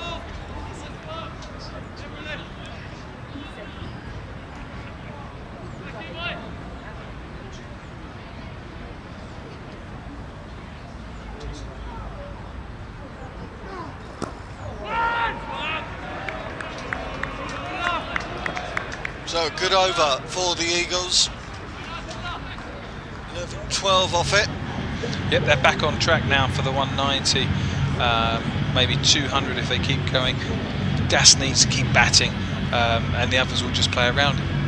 When you get the likes of Daniel Sams coming in, who is the prototype Graham Napier of this side, you know, you would expect to be heading towards 200 if that, how can I put it, if that structure can occur, and he's been given the time to do it, and Das stays in. Yep, when a man's in, batting away, scoring runs like this, the other's just going to come in, they're going to play around him, and then Sams comes in, and we know he can hit the ball. Yep. He just needs to get a few balls under his belt, get himself in, and off he goes. The black cap, Matt Henry, back into the attack. A couple of overs, went for 12. Of course, picked up the wicket of Michael Pepper early doors. Das going high, but he hasn't gone far enough. Henry picks up the wicket off the first ball of this new spell. It's Van der Merwe, you can't keep the man out of the action. Great innings though from Robin Das. 72 off 39 balls, just what Essex Eagles needed at that particular time, and he's put them in a great position now to press on for a big score. Listen to the appreciation of this big crowd here at Chelmsford.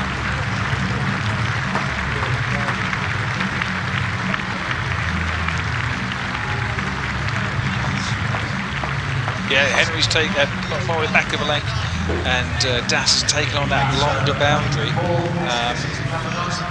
and not cleared it straight to Van der Merwe and ended the innings. But I think that's a superb innings from Das. Great to watch. Sets it up nicely for Sams to come in. Bit of time just to get himself in, and then hopefully he can get himself off and running and scoring the boundaries thick and fast. Mind you, if it's anything like it was at Lord's yesterday, it was boundary off the first ball. Kiwi to an Aussie, just going to take the single. Shy from Ben Green, and there's one rule that I would change immediately. And why would that? As soon as the ball hits the stumps, it's a dead ball. But Fielder's thrown it at the stumps. Exactly, and if he's been accurate enough to hit the stumps, then why should he be penalised? I don't get it. I disagree with you on that one. I think if the ball's hit the stumps and it's live play, it's live, isn't it? And then the skill comes in. If there's a run-out chance, you've got to scoop all those stumps out in one go. I think it penalises the accuracy of the fielder unnecessarily. There we go. The extra run is there. Sam's back to face.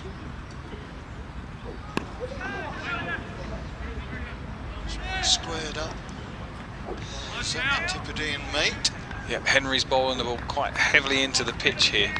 I couldn't tell if that was a cross seamer or not, but the way it sort of reared up a little bit, it might have been a cross seamer or a cutter. Had a 6-year absence from international duty before his return to the Black Caps. Goes Fuller, Sam's on the drive, but only the single. Essex approaching the 150 now. Almost even pace now. 10 runs and over. 2 balls left of the 15th.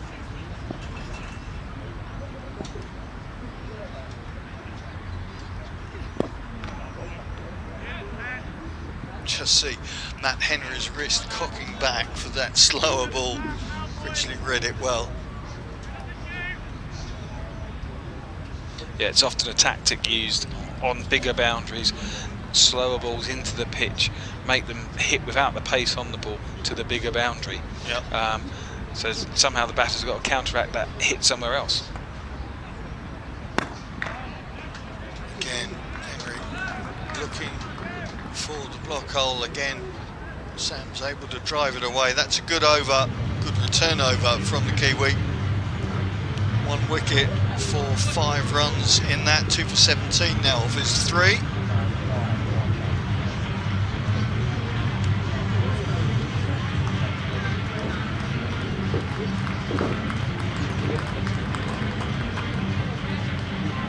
So 3/4 of the Eagles' innings is done.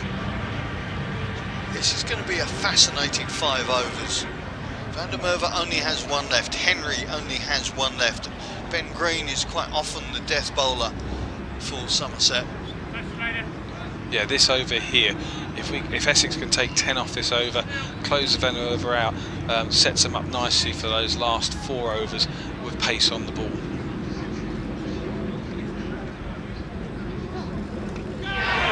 Oh, Van der Merwe just teasing Daniel Sams into the wrong shot, and terrific bowling from the South African. Not going to be for Sams today. Merwe catching Das out, now bowling Sams out, and pushing Somerset into a stronger position now with their hosts at 148 for 6.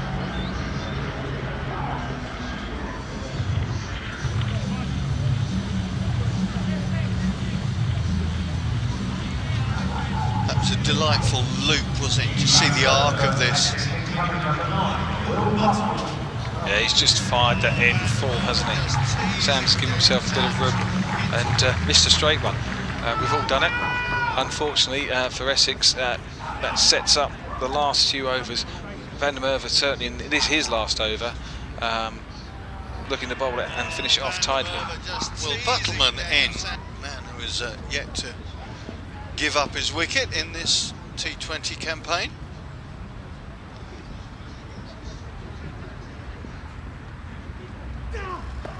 Immediately brings out the reverse sweep. Renowned batter, of course, used to batting higher up the order, certainly in the red ball. What is it with wicket keepers and reverse sweeps? James Foster did the same all the time. Yeah. They just have this knack to play it. I could never play it myself, but you didn't need to. First ball, crikey.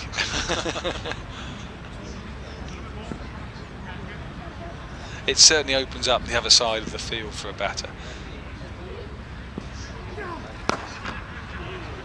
Oh, that one stung. Yeah, and I think Van der Merwe has hurt himself there. That doesn't look pleasant. Immediately calling for some help. He's dislocated it. Ouch, ouch. Yes, don't want to see that.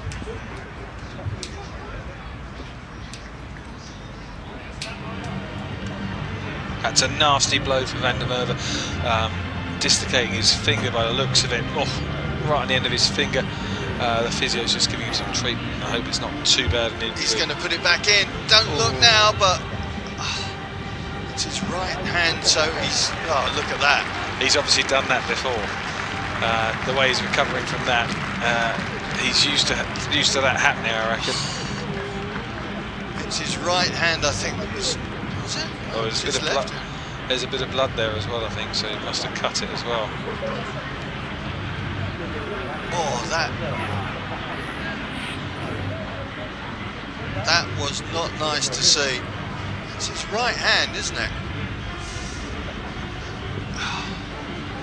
Fingers are not meant to point that way. No, there's only one person I've known with fingers like that, and that's Andy Flower. Oh, really? And his were permanently like that. Really? If he was pointing at you, you didn't know which direction he was pointing in. That from keeping wicket? Just from keeping wicket. All the must have broken all of his fingers over his career, and his fingers are always permanently bent. Yes, that's not a pretty sight, and hopefully he's made a recovery from that. I wouldn't wish injuries on like that to anyone. It is his left hand, isn't it? He was looking at his right hand when he first came up. Yeah, the physio's cleaned. I think it was a little bit of claret there. He's cleaned it up, taped it up, maybe just to close out this over. Whether he can bowl with a bit of tape on, I don't know. Guys are just checking this. I have no idea what the legality or otherwise is. Alley springs to mind, but that's right on his bowling finger.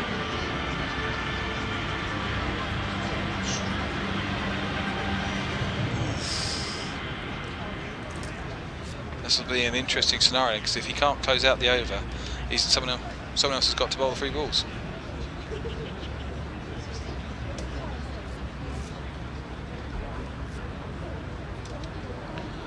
it'd be interesting to see if they have to bring someone else on to bowl the next 3 balls, or he's just going to get on with it, which is very tough. Looks like he's going to try and get through. He's taken that plaster off.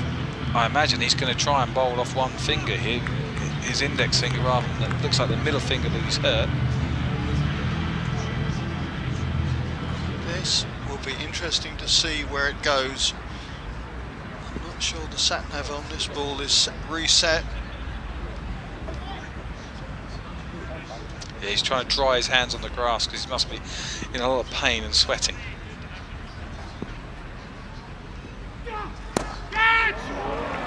Critchley picks him up to send him straight back for 4. I don't think Somerset will mind too much as long as he can get through the next 2 balls.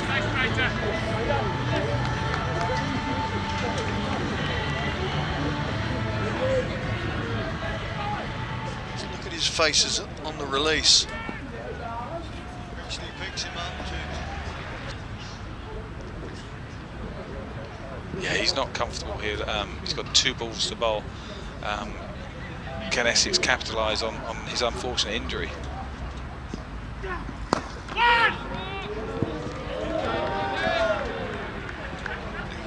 pain was from the bowler. Critchley, just, well, some sympathy from his opposite number.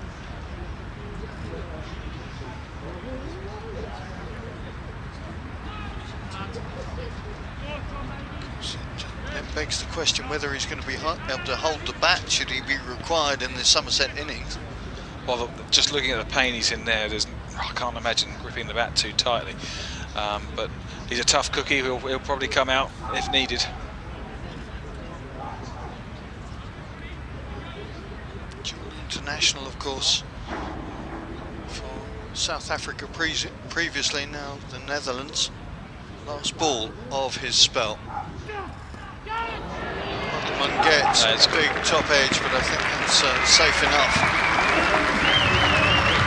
So Van der Merwe's spell is done.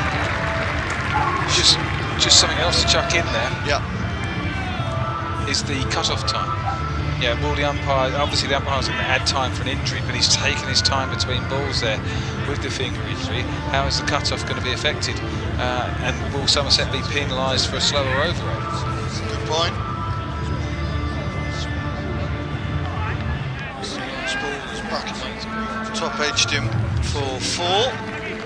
Let's look and see whether he's going off.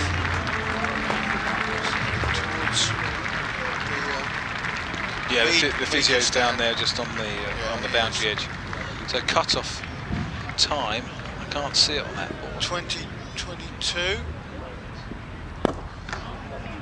They've got 4 overs to get through in 14 minutes. Well, to start the final over. They need to start the final over on that time. So it should be okay.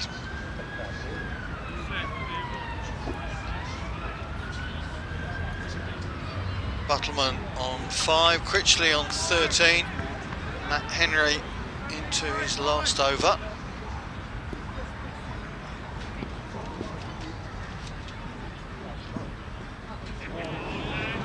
Again, the wicketkeeper looking for a reverse ramp, scoop, paddle, whatever you want to call it. Yeah, so that leaves, who does it leave to bowl the final overs? It's probably Brooks got 1, hasn't he? Brooks has got 1, Davies got 2, Green's got 2, Gregory's got 2, so they have got a bit of flexibility within the roster. That's a big top edge down to fine leg. The fielder's moving underneath it. Gregory is there. It's a good catch. The captain was never going to miss that one. What's that, his 3rd catch, I think, of the inning? And again, he's hurt that hand. Just counting to 10 in front of us is Lewis Gregory. Buttleman goes for the first time in this tournament.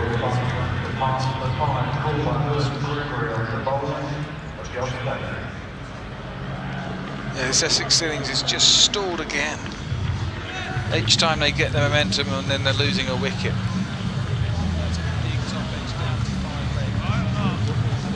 Gregory is there.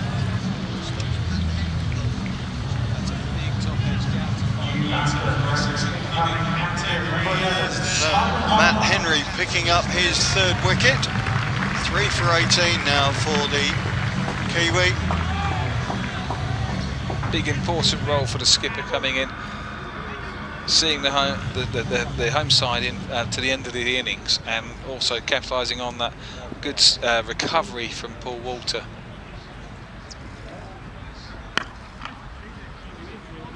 Dabs out to pick up the easy single to put Critchley back on strike. Not forgetting Das with the recovery. That was a superb innings. Yeah. 51 from Walter, 72 from Das. Recovering the Eagles' position from 15 for 3. Again, it goes through on the full. Critchley controlling that shot beautifully to send it through to the bottom of the Tom Pearce stand. Yeah, that's probably the furthest part of the ground, and he's timed that all the way and split the fielders. As I said at the beginning, I think Somerset are looking for Essex to have to hit the ball to the bigger boundary in hope they can't split the fielders or take on fielders. So they're going to look to bowl full and straight at leg stump or into the pitch. Henry to Critchley. Good fielding. Point. Again. Seems to be hands that are, what is that, knees? Somerset seem to be taking a few hits in the field, should we say? Well, with the schedule of it, how it is, it must wrap havoc onto the fielders, because the outfields have gone from being wet and soft to rock hard in a short space of time. And as a bowler or as a fielding, it's just hard work in this format, because you're constantly required to dive around.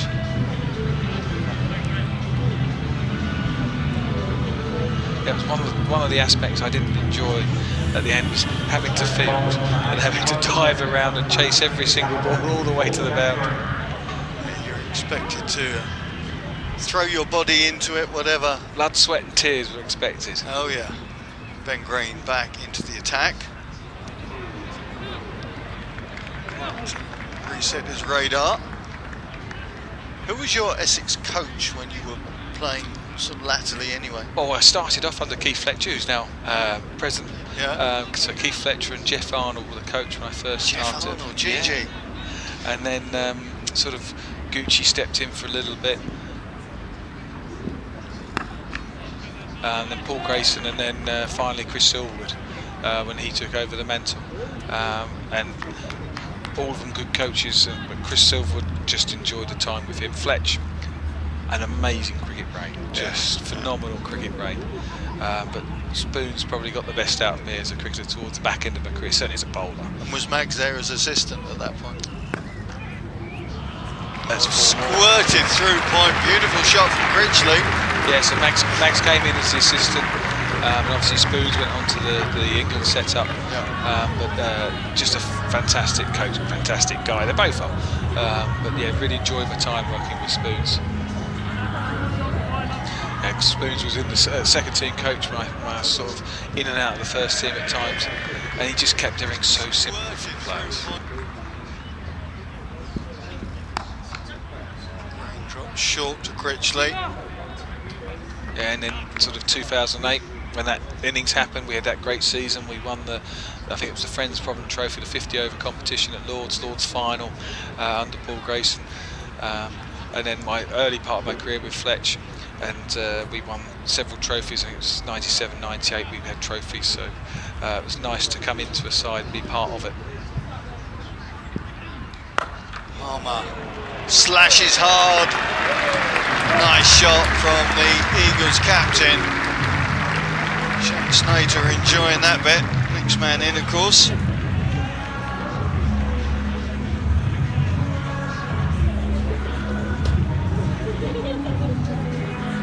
Palmer really shown his prowess with the bat this season. 21 not out in Sussex. Yeah, they're definitely bowling the ball wide outside that off stump for that short leg side boundary.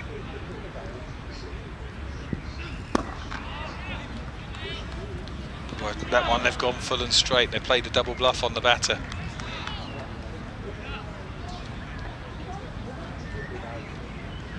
It's any trick possible now for bowlers, isn't it, just to get into the minds of the batters. It's so difficult bowling here at this stage of the innings.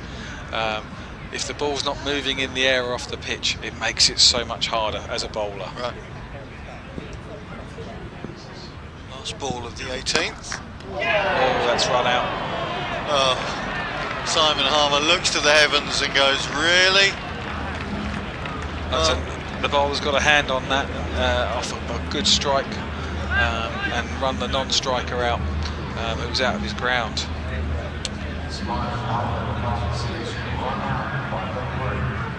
Green brewing that run out. Another Somerset finger gets bent back, but another wicket on the scoreboard. So the Eagles lose their 8th wicket at 176. Now, well, that 190 target you mentioned earlier, Graham, may be more relevant, should we say, with Snater, the number 10, now in to join Critchley. Yep, gets a hand on it. Unlucky, or you could say has the bowler deliberately done that. I used to try and do it, run the risk of a single if you get the run out, but it's unlucky for the non-striker, and clever work from the bowler. So Snater to face Davey from the Hayes close end.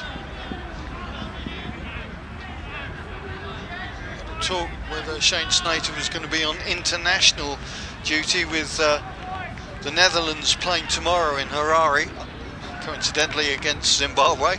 What time's the last flight out tonight? Yeah. Well, Van der Merwe was the other one, of course. Now he's a Netherlands international, but they're playing for their counties.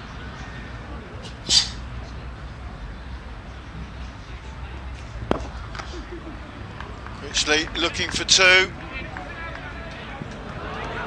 Snater going, oh, Snater's run himself out there.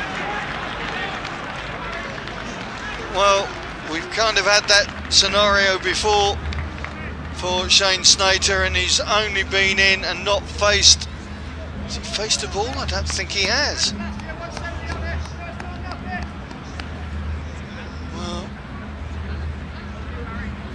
disappointment for Shane Snater. Sam Cook now has to do a job for Essex. They have to see through the next 11 balls to make sure they set a competitive target. Yes, we've got to make sure that Essex face all these balls that are remaining and try and score at least one a ball to put up a competitive score for tonight. Local lad Sam Cook now in as number 11. He's used to swinging the willow on occasion. Davey comes in to bowl to him.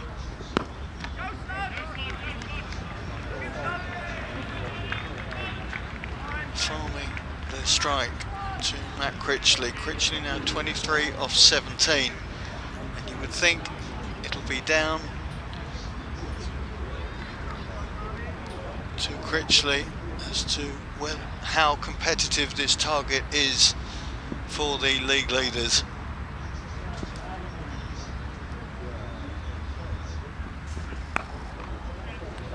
Davey bounces it in to the Essex middle order man, and the single is the only real option. Yeah, we've got to take the runs they give us in this over. Leaves us with a shorter leg side boundary for the last over. So I think that's could be quite important to maximise our scoring opportunities. Yeah, just take the runs they give you and then set it up for the last over. Cook to face up.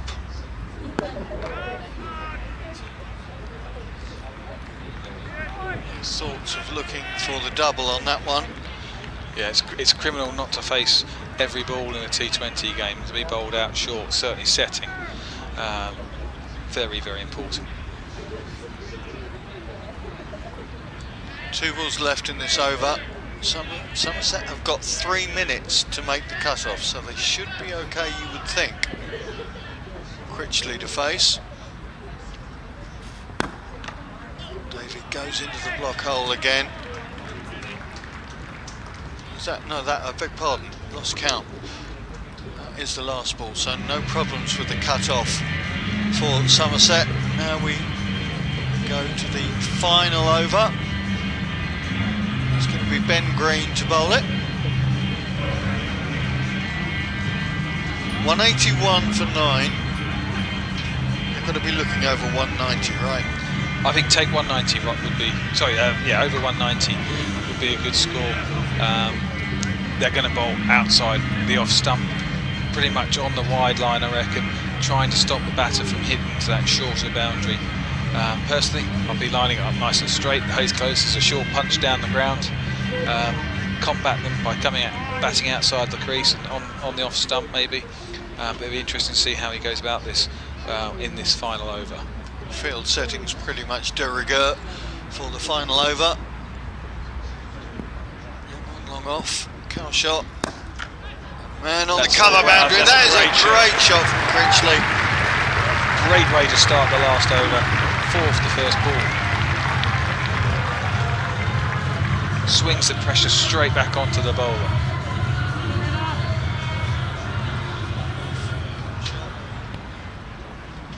And on the cover boundary, that is a great shot from Critchley.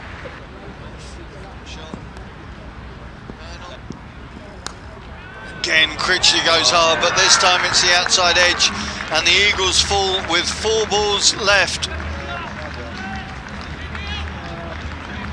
Critchley desperately trying to muscle more runs out of that final over, but credit to Ben Green, just holding that ball back, deceiving the batsman, and Essex not able to use up the entirety of their 20 overs.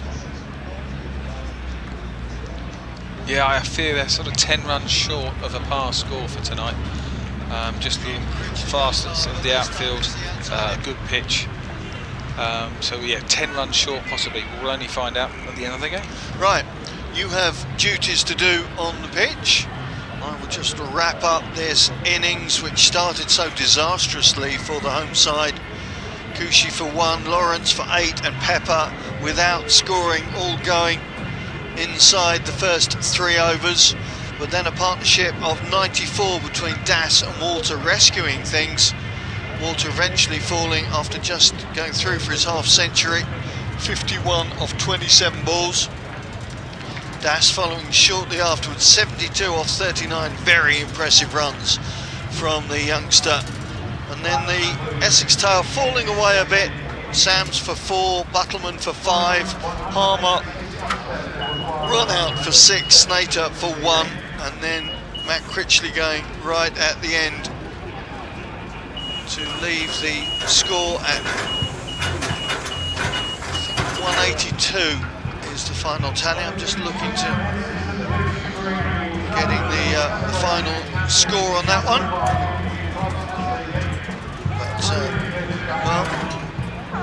But 186, I beg your pardon. 186 all out, Essex setting the target for league leaders Somerset. Join us back in 10 minutes. We'll see how they respond.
Billy. Billy, who's your favourite Essex player? Sam Cook. Sam Cook, very, very good choice. Now, Jeff, Springfield Cricket Club have featured in this video. I'm going to get you to relive it for us. Talk us through it. Well, I was sent out there and told to throw my bat at the ball. I quite literally did. I literally threw my bat, missed the ball, and was stumped by a 12-year-old. To add insult to injury. Sounds eventful. Now, are you a regular cricketer, Jeff, or was this a one-off? How did that work for you? It was the lads and dads game, and it brought me out of retirement after 12 years, and yeah, that's the spectacle I made of myself. And you've been playing every week since, I hear? Not so much. Not quite. As I said, a fantastic evening down at the Clough County Ground. We've got a number of our grassroots clubs from across the county. Tell us a little bit about Springfield. Springfield Cricket Club, we have cricket for all ages. In fact, our under-7s on a Friday is absolutely free, our development club, and we go all the way up to match play and senior cricket. Brilliant, sounds like a fantastic club. Well, Jeff, great to meet you. Billy, great to meet you as well. And again, thank you very much to all of our clubs that have joined us this evening from across the county. Now, keep your eyes peeled on the big screen. We've got a special guest with us this evening.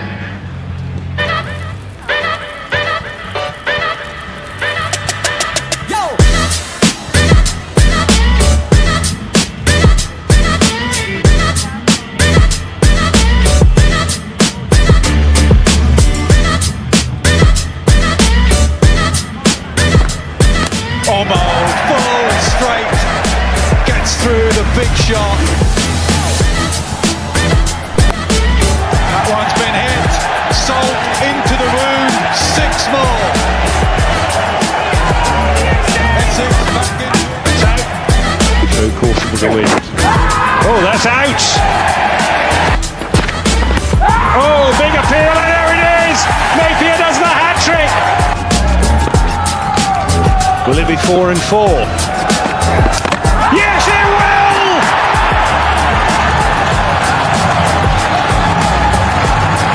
Absolutely incredible. I can't believe what I'm seeing here.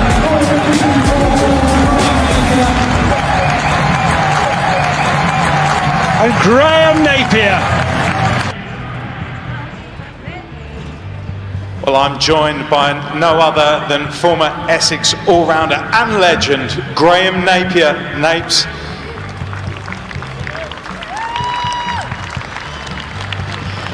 Napes, great to see you back. Welcome back to Chelmsford.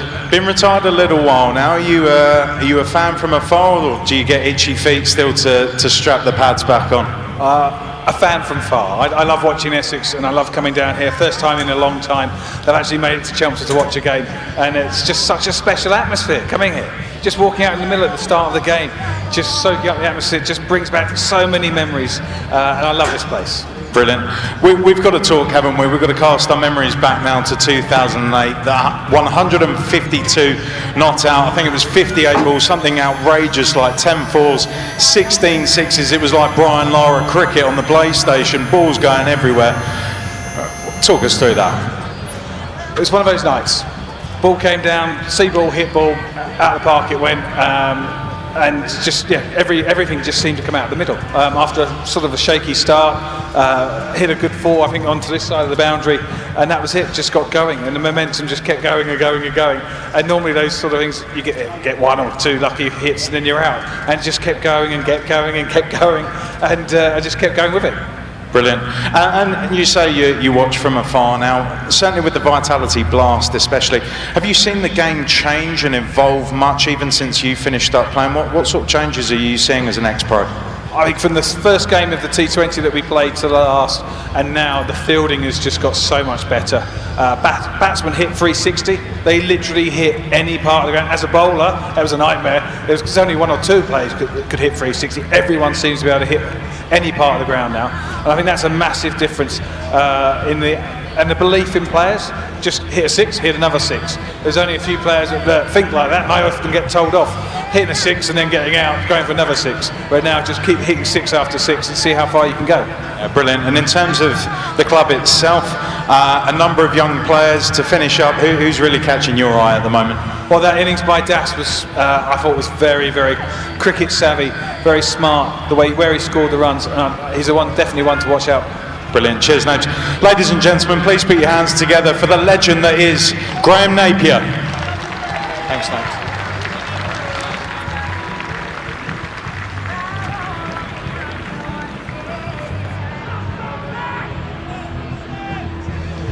Oh, welcome back to the Essex stream. As Essex look to defend 186. So 9.4 the required run rate for Somerset. We have good memories of chasing things last time. It was Tom Abel, of course, and Riley Rousseau, no longer in the Somerset camp, who put on whatever it was, 150, I seem to remember. So Essex obviously looking to get into this Somerset lineup as early as possible. Tom Banton, the wicket keeper, will be facing first. Sam Cook, the man with the ball in his hand.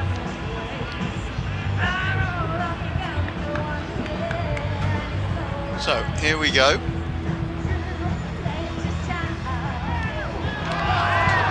Drifts down leg side to start with. Buttleman, of course, the keeper for Essex in the absence of Rossington. Buttleman been in position since that Kent game at Canterbury, and of course also in the red ball against Somerset in that championship game last week.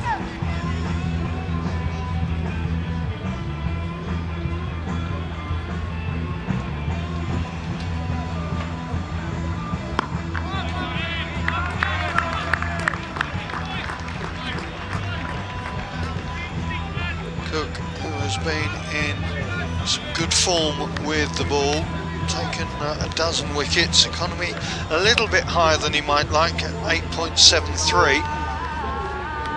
Had a few forfers back to back, which is always quite a feat in this particular campaign.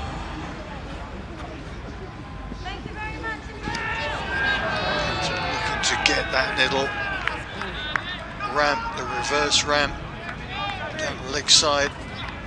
Essex do have a man at short fine leg. Whether that would have cleared him, who knows. Robin Das is the man operating there.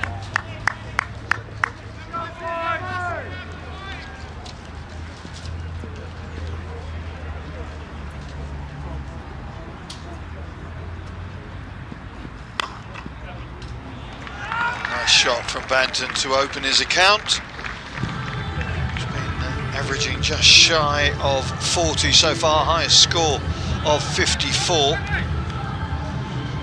Renowned, of course, in this sort of format around the world. For England, for Welsh Fire in the 100 as well. Made his maiden first-class 100 here last year, so it'll be popular surroundings for him.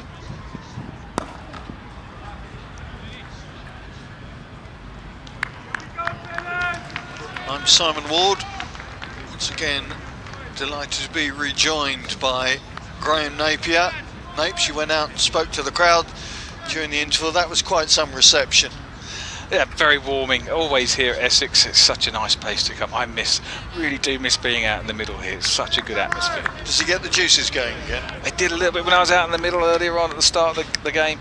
I just look around and just think, oh, what a great atmosphere. What a great place to come and play cricket. Sam Cook for Will Smead to face his first delivery. Will Smead, of course, now on a white ball only contract. Quite some cricketer with the bat. Just 21 years of age, so really just starting his formative career around the world, of course, which is what the white ball only contracts allow people to do. is a good opening over from Sam Cook. Just 5-6 off it, I beg your pardon, with the wide at the beginning. How times have changed. A white ball contract at the age of 21. Yep. Back when I started a long time ago, we're talking 1997, you were contracted as a first-class cricketer, and then you played what was red ball back then, and then no one ever thought of having a white ball contract on its own. It's a possible career now, isn't it? You can have separate careers as red ball or white ball now around the world. My one concern about just a white ball contract, when you're out of form, how do you find your form? And I think time in the middle, as a bowler or batter, overs under the belt, runs in the middle, just help you find your form.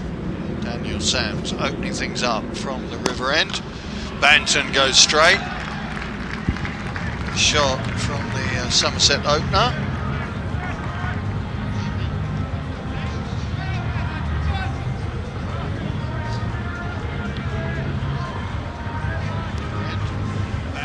Just in the slot there, wasn't it? Yeah, they look like they're targeting straight early on.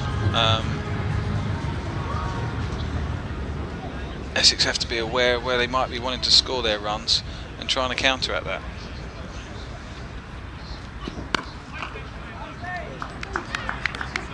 Come back from Sams. Sams has been impressive with ball and bat through this season. 16 wickets he's taken. Economy just a nudge over 7.5. Yeah, it's the first time I've seen him live, and yeah, quite impressed with the nice easy run up into the crease. Well, it's not only what he can do with ball and bat, it's his fielding as well. He's such an athletic man.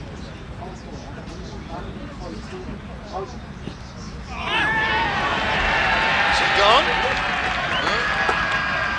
Will Buttleman was semi-rejoicing. Nothing from the bowler. No. Mid-wicket ran in with a bit of a shout. I think that's Das at mid-wicket, but no, nothing from the bowler, which tells you generally he didn't think he hit it. No. Certainly John Banton had no thoughts of walking.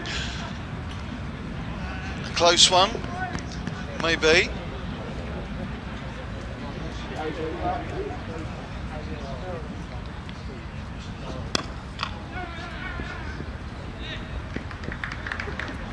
Yeah, it looks like a tiny bit of in-swing to the right-handed from Sams, but other than that, there's not a lot of movement off the pitch.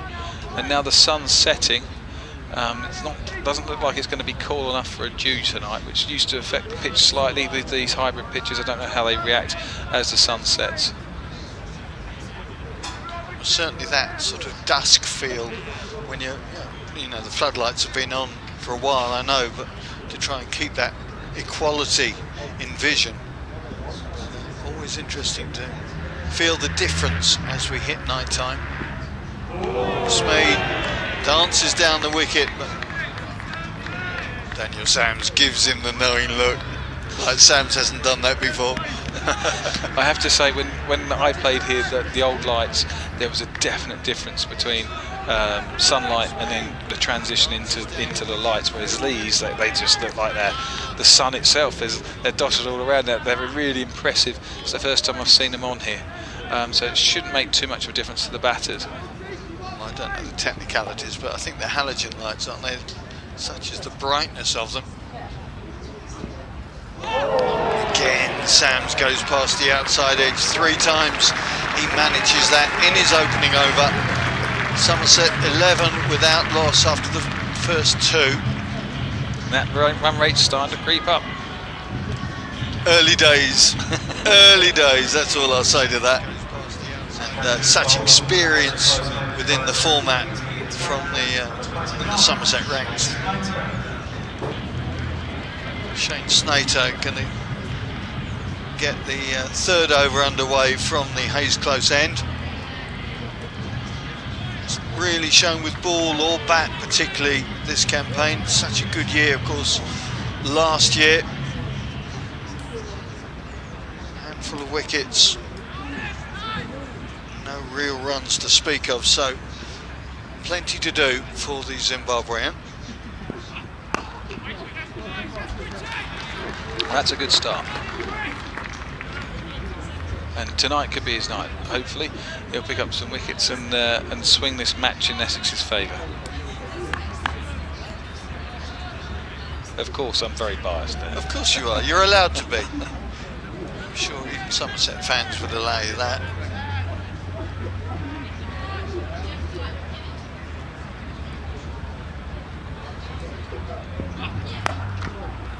Oh, Banton cuts hard and boundary down to behind point.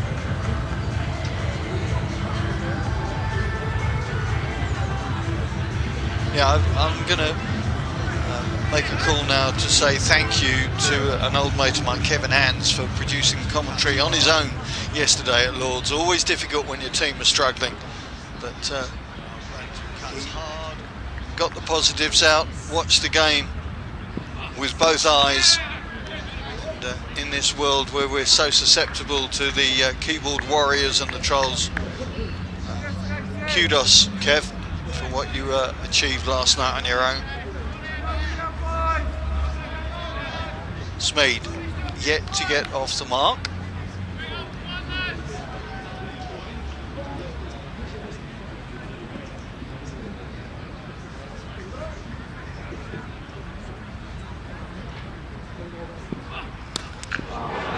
Smeed swings through it. An easy swing to bring up the first maximum of the innings for the visitors. Yeah, he's picked that up nicely. That's gone into the flats, and any bit of movement that we have with that ball might have gone if we get it back. Looks like the umpire's gone straight to the spares. That's gone out the ground. Well, as you say, it's de rigueur at Chelmsford, isn't it? It's one of the smaller grounds on the circuit, renowned for losing the odd ball or four.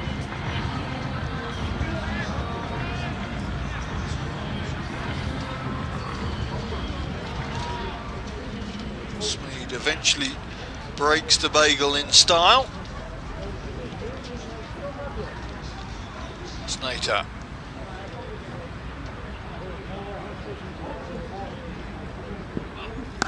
And again, it's repeated. Deja vu for Will Smeed. And already Snater's figures not looking appetising in any sense of the word from an Essex perspective. The Dutch international unable to get the ball out of the arc of Will Smeed. Will Smeed's just looking at that short boundary, and that's as a bowler you've got to try and keep the ball either off the stumps or try and maybe go back of a length, take pace off. Got to try something to get them from hitting you on towards that the short boundary. 17 off 5 balls thus far.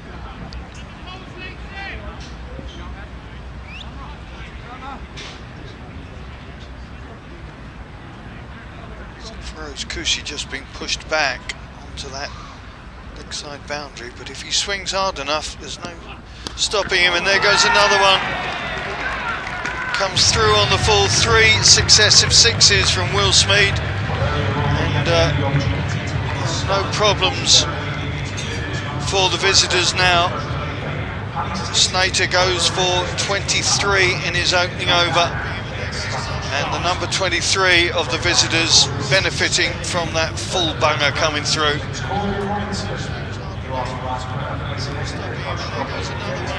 Yes, he's looking dangerous, and Essex need to come up with a plan to get him out. Sam Cook changing ends.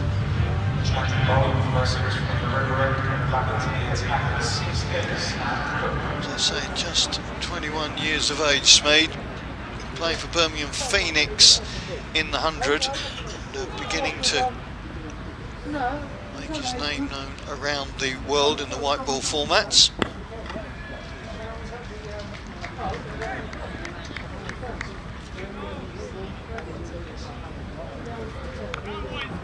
Another Cambridge boy, or born in Cambridge but brought up in Taunton, and you look at the CV that reads Bengal Tigers, Deccan Gladiators, Quetta Gladiators, MI Emirates, and you see the career that he's beginning to build for himself around the world.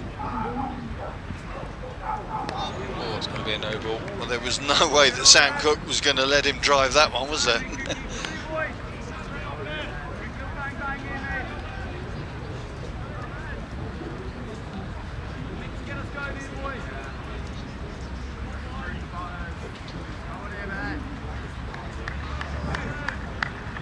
Halfway through this power play, 37 without loss, Somerset.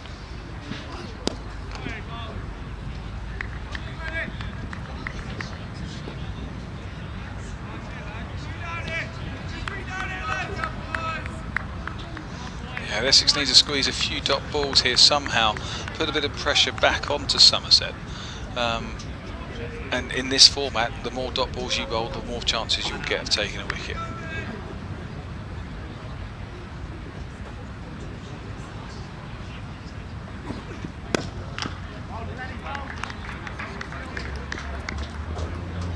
Cook just drawing the pace back off that one.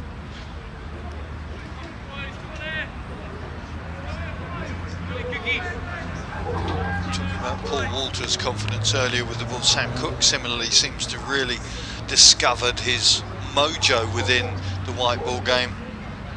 Yeah, I think he was just predominantly looked at as a red ball bowler. Exactly, but he's got a good skill set on him. Sweet. Spoke too early uppercuts there. that one for 6.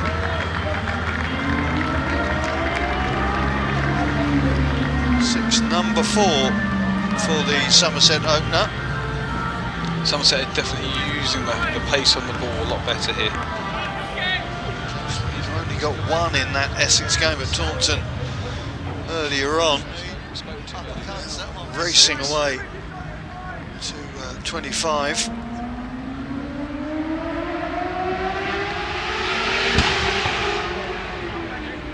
Cook really bending his back for that one.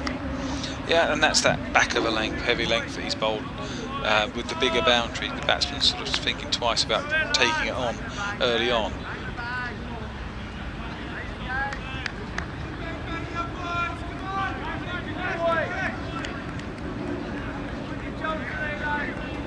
Cook 17 of 11 balls so far. Good slower ball there. Deceiving the batsman. Good finish then for Sam Cook. Somerset 4 overs done, 2/3 of the way in this power play, and the visitors getting everything from their power play that Essex Eagles didn't really get from theirs. Yeah, they've got off to a flying start, and as I say, Essex got to find a way to put the brakes on, build some pressure, bowl some dots, get a wicket, and then squeeze any new batsman that comes into the wicket and make them face as much as they can without scoring. Well, Harman looking for the variety, brings on Paul Walter.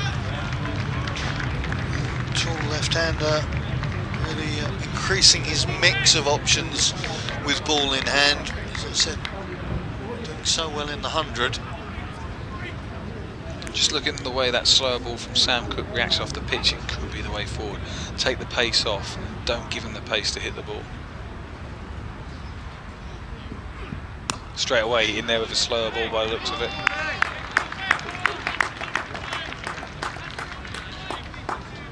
So now 28 years of age, so a man who should be in his prime in cricketing terms at least.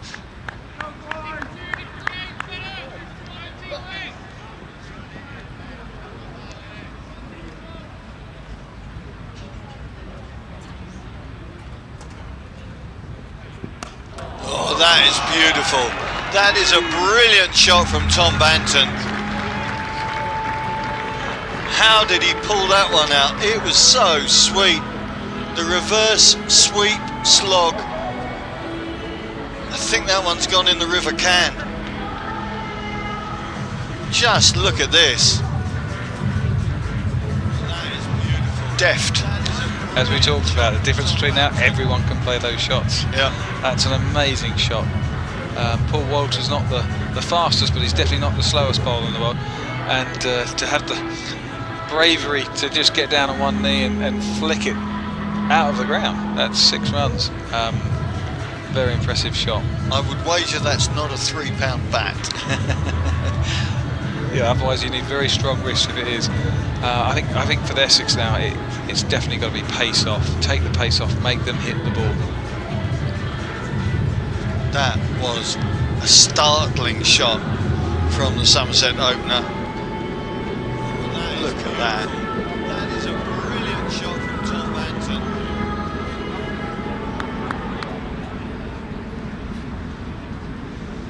So Banton gets his maximums underway.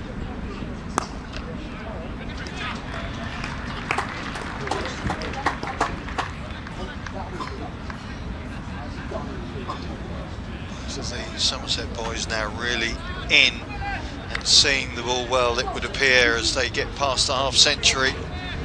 Inside 26 balls.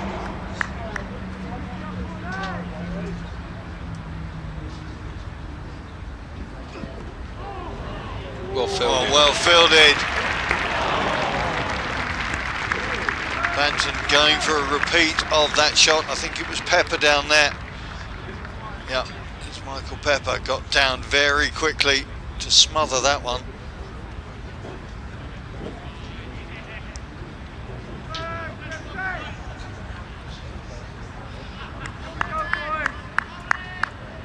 Four balls gone in this opening Walter over. 7 runs so far.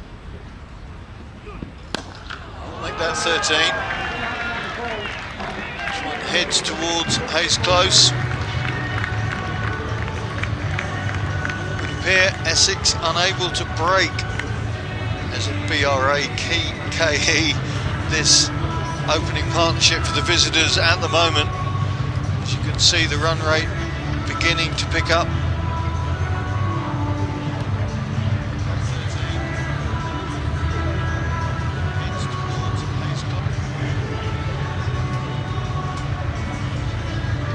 That's a good clean hit off a good length ball. Essex have really got to try and work out a way here.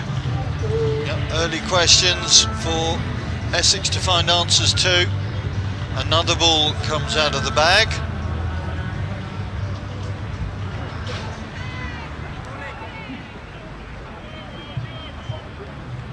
Still one over left after this one in the power play.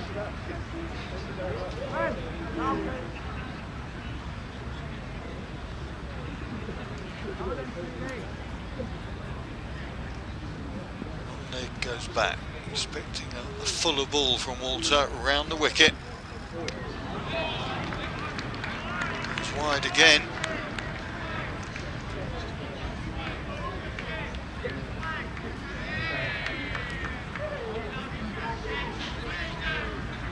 And again, we talk about the 360 batsmen. The Somerset pair not allowing any of the Essex bowlers any leeway, it would appear, from anywhere almost.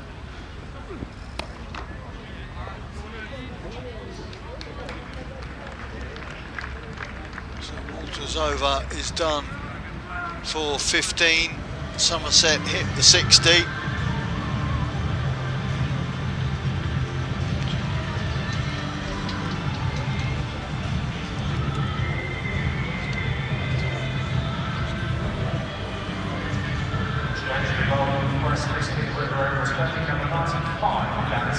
Sames brought back for his second over. Normally a death bowler really in so many situations. So Harmer feeling he has to use up one of the Australians' overs right now. He went for 5 in that opening one. Smeed up the other end, 32 off 14. So that's quite some strike rate.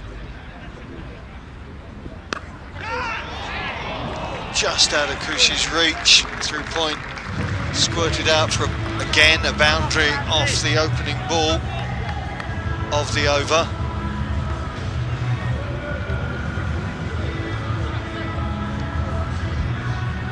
Smeed smoked a big 94 at Bristol. Just out of Kushi's on in the squirted out for last campaign. He's heading for a very quick 50 here, 36. gone high this time, but he hasn't gone far enough. And tall Paul is never going to drop that one.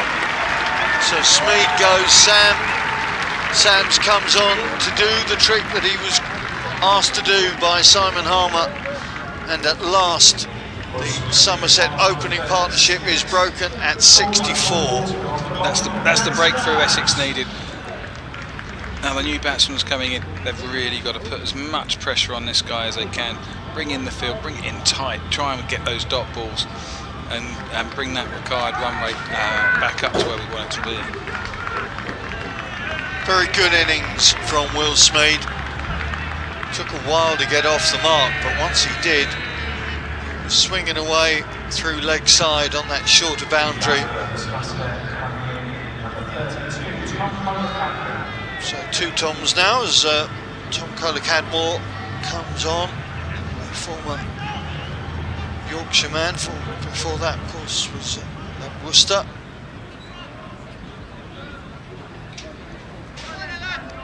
Mates with a man facing now. Both played for Trent Rockets.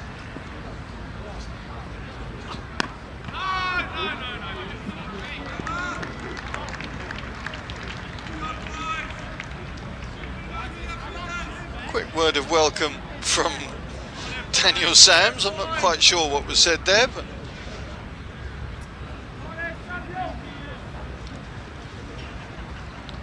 that's the interesting thing with all the different franchises around the world. A lot of these players can play against each other, and then the next tournament they're teammates. Yeah, absolutely right. So there's not many secrets, I would suspect, between teams.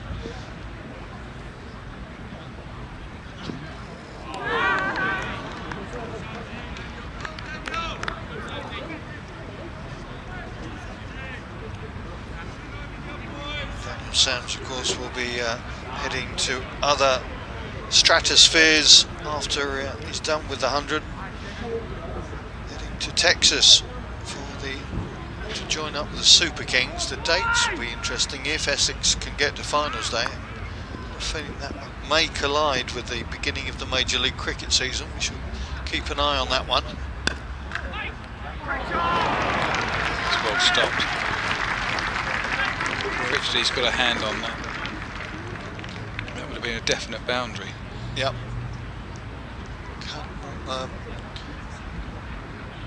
Kohler-Cadmore gets off the mark to put Banton on strike for the final ball of the power play.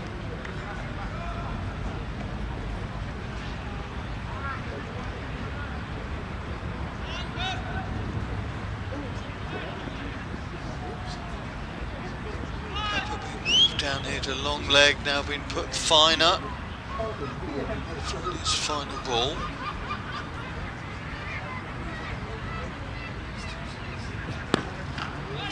Well, that is a very impressive over from Daniel Sams. Just 5 from it, breaking the opening partnership. And the Australian all-rounder getting the appreciation of his teammates.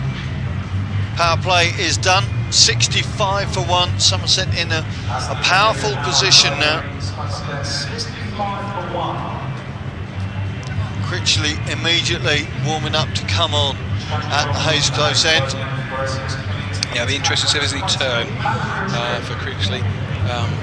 And then Essex can apply some brakes onto this innings, squeeze that run rate back up to the 9, 10 and over sort of target, and look to force some false shots out of the Somerset players to get some wickets. And in this cricket, dot balls, wickets, it always puts pressure on the incoming batsman. No one wants to come into the crease needing 10 and over. Sure.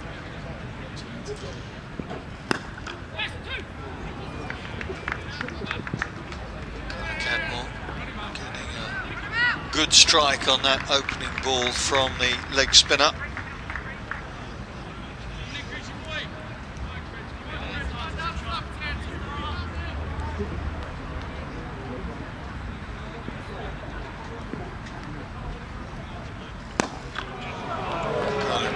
Just teeing off now. It was a very smooth, easy strike.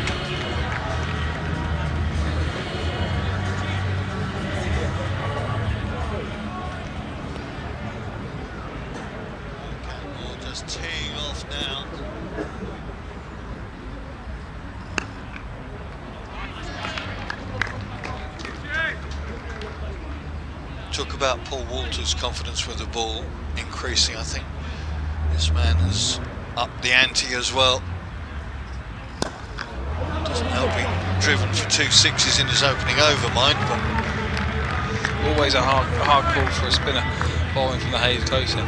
It's just such a short boundary. The batsman's only got to get half a bat on it, and it ends up in the gardens.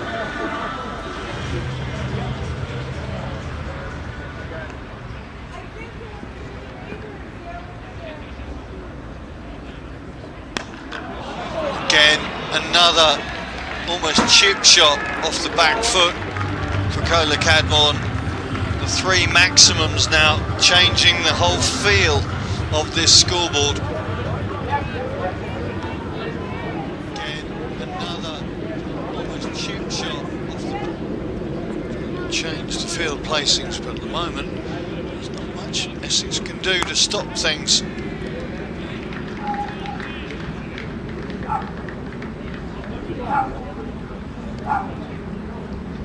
Visitors going along at just over 12 and a quarter and over.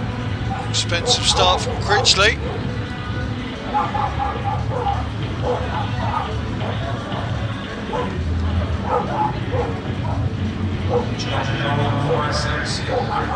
So the introduction of the skipper Simon Harmer. Another round of the power play.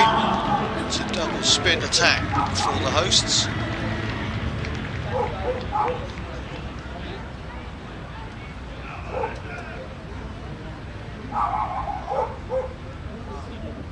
Kola Cadmore already on 22. That 28. Again into the river. Yep, Somerset have definitely decided to come out the blocks to the spinners straight away. No looking at having a look.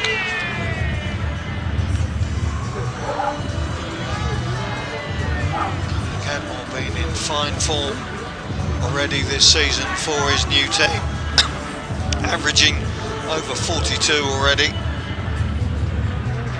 72 at Hove and 64 unbeaten against Middlesex and Taunton. Behind highlights of his batting career in this last tournament. Looks like this could be another one coming on the way. 28 off 10. Really trying to pull this one away from Essex already. Only in the 8th over, but heading towards a century.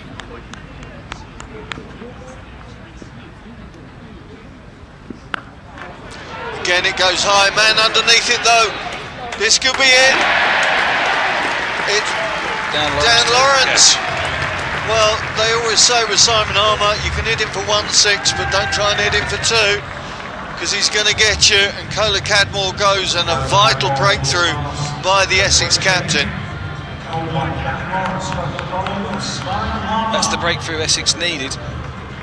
And now it's just a case of trying to build some pressure back onto Somerset. Otherwise, they're just going to coast this. They're just needing about 7 and over, maybe less than that now. With Simon Harmer on to bowl, anything can happen. We know that, and he's got his first wicket of the game, and swing the pressure back on. Taking a regulation catch out there. So it's Tom squared now once again as Tom Abel, the club captain, the Red Bull captain of Somerset, comes out to join Tom Banton.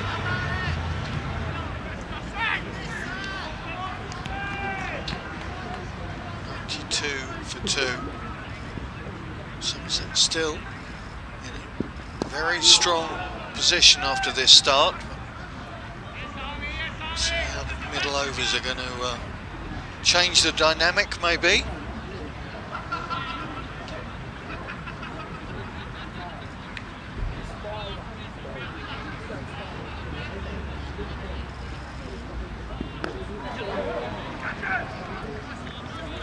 Yeah, the fielder out in the deep boundary anticipated the shot and moved around quite quickly to intercept that.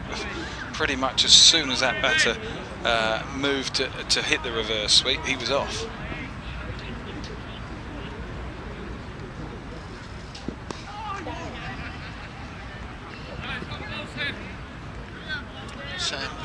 Harmer, I beg your pardon.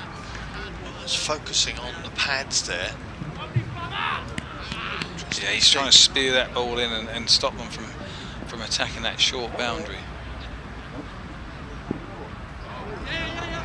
Turn that Battleman couldn't cope with, and that is 4 byes that Essex really could have done without. They've called that wides. Well, really hurt the hosts. Century is up for Somerset. Just over half an hour it's taken.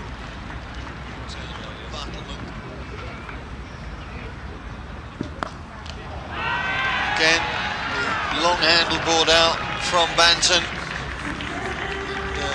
The over that started with a 6 ends with a 6. And Somerset's position continues to solidify on the scoreboard. He's got his foot down outside line of off stump, hit that hard square into the crowd. Someone's missed out on a catch there.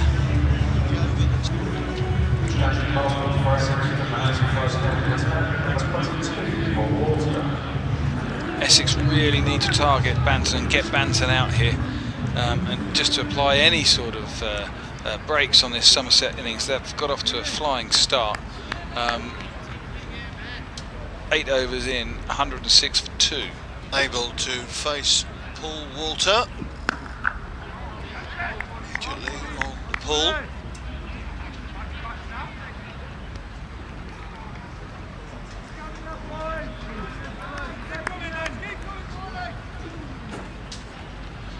Yeah, Essex aren't in a position where they can wait for Banton to make a mistake. I think they've got to try and somehow force the error. Matchups that Simon Harmer will be looking for. Left armour to right hand bat. He's hit that hard straight to the fielder. Sam's at deep mid wicket. Smashing pull for one. He's seeing it well at the moment. He certainly is.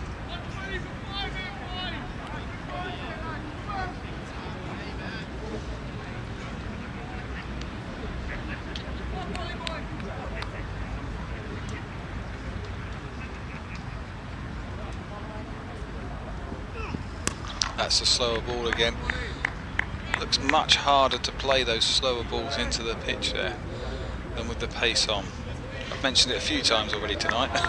Yeah, absolutely. I'm fascinated now as dusk begins to fall here at Chelmsford, whether that changes the air conditions almost of what the bowlers are pushing through. Walter now coming round the wicket to Banton.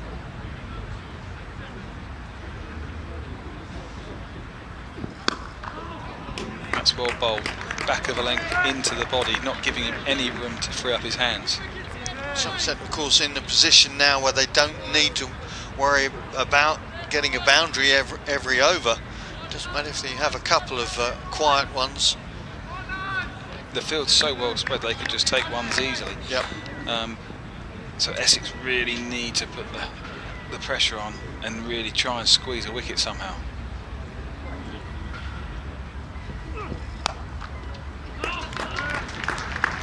Somerset, who started this T20 campaign so strongly with 6 from 6, the final match of course being that Essex game at Taunton, then came undone at Southampton, got back with the win over Gloucestershire and then lost at home to Surrey.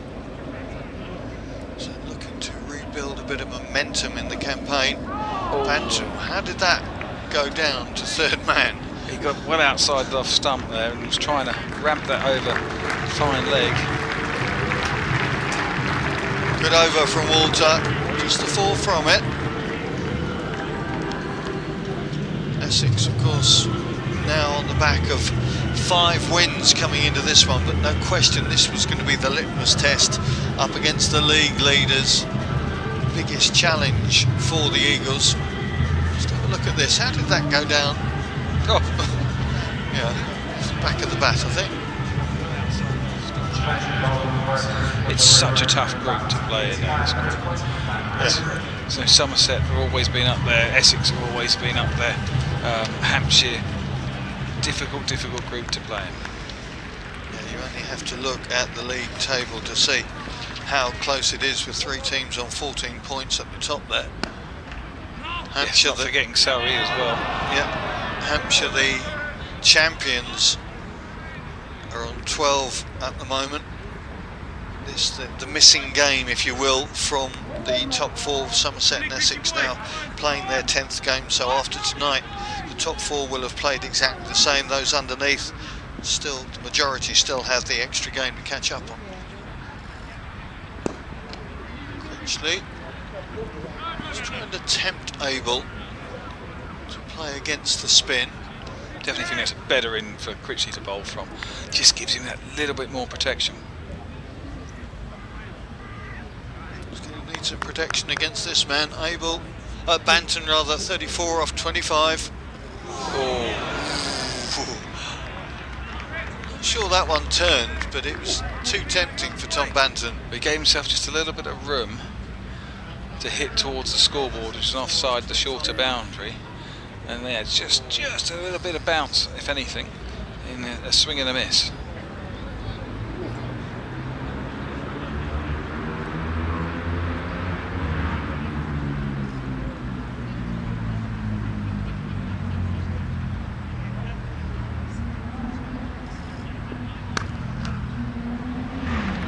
That's a good shot.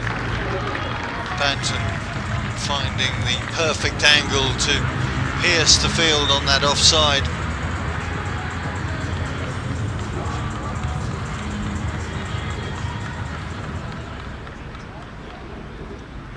Yeah, the offside fields. And then works it on the other side. So on the offside you've got a sort of deep backward point for a spinner, which is quite unusual. And then the next ball he swept it fine between splitting the 45 man and the sweep man just behind square. And this is this 360 scoring. The ability to score all round the pitch. Suddenly the over looks very different. Good comeback from Critchley, but 10 off it. Essex still unable to slow Somerset down. Who was your leggy then? What was that? Danish Canary at Danish times? Canary, yeah, Danish Canary was the leg spinner we had sort of for a few years in the middle part of my career. But when I first started, it would have been Peter Such. Yeah, old Peter Such, we see occasionally down here. And then James Middlebrook was the off spinner. Tim Phillips bowled quite a bit in the one white ball cricket. And they're such important roles to have in this white ball cricket because you can get through overs really quickly if they're able to squeeze those dot balls in. Suddenly the batsmen look up and 4 or 5 overs just disappeared just like that. Dan Sams back in the attack, halfway through this Somerset innings, and the visitors well on the way towards that target. That's the second time I've seen it tonight. The seam is going cross seam, so they're holding the ball. The seam's normally pointing down towards the pitch and they're holding it cross seam, so the seam is now going that way instead of that way. I don't see what I'm doing, can I? No, horizontally is. So what impact does that have off the pitch then? Does that slow it up? From the batting perspective, if it hits the seam, it tends to sort of lift a bit. If it hits the shiny side, it skids on and keeps low. So it keeps the batsman thinking about the height of the bounce rather than just constantly hitting the seam, bowling seam up and straight. Sams to Banton. Oh, that must be very close. Yes, it is. And once again, Daniel Sams comes into the attack and does the job for his team. That's the wicket the Eagles are after. Now's the time to put the squeeze on. 2 new batters at the crease and try and get that required run rate back up to where it was at the start of the game. Well, what a vital wicket that was from the host, and once again this balance, this sporting balance continues to shift. 2 openers now gone. Cola Cadmore gone for 28. It's still Somerset in control on the scoreboard. Oh, that's blunt. I'm not biased to that. It's hit bang in front of the stumps, right on the toe. Yeah, and I think Tom Banton knew that immediately as well. So Sams takes both openers out of the equation. The South African comes in Sean Dixon, more renowned, of course, as a red ball player, really. Indeed, in that county championship game, carried his bat through the entirety of the Somerset first innings. I think it was 82 not out in the end. Played for Kent, that's actually where his mother comes from.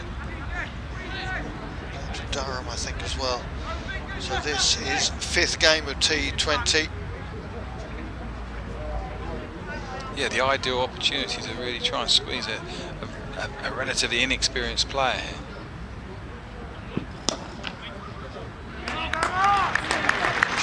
Blocking the hole up, just the overthrow almost.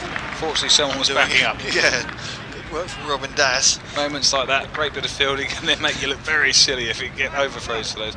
Fortunately, I think Snater was backing up.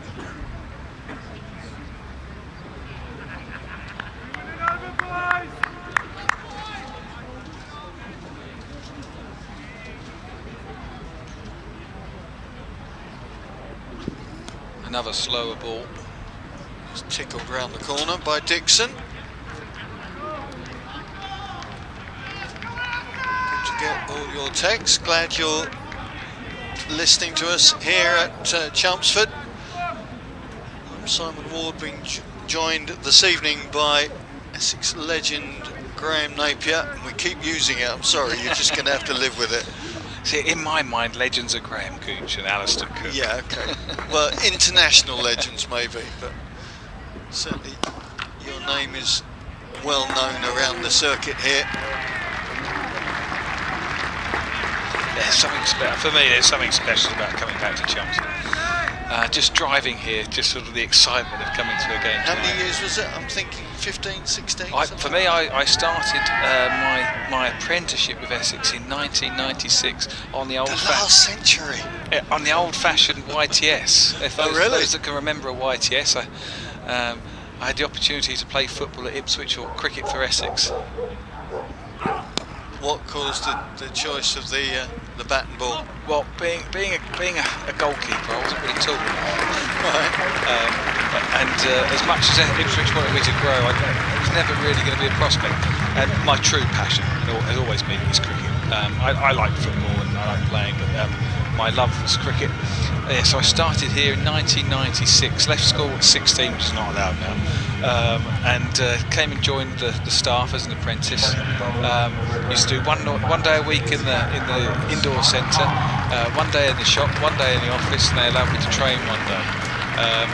And then I did a computer course, which was, I think, Internet Explorer had just come out then. I didn't know different anything world, about it. wasn't Yeah, it? totally. Different era. Arm up. It's a very early sweep position from Abel. Comes back for the second. Good running from the Somerset club captain. Armour appealing, but looked from our standpoint like Abel was back in good time. Yeah, so on the back of that apprenticeship, I then made my first class debut in 1997 against Notts at Worksop Cricket Club.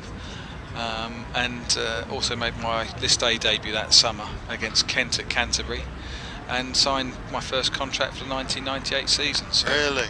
Yeah, been part of the furniture for a long time here.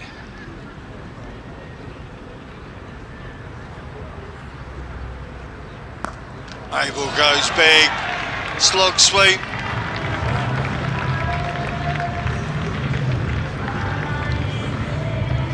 Well,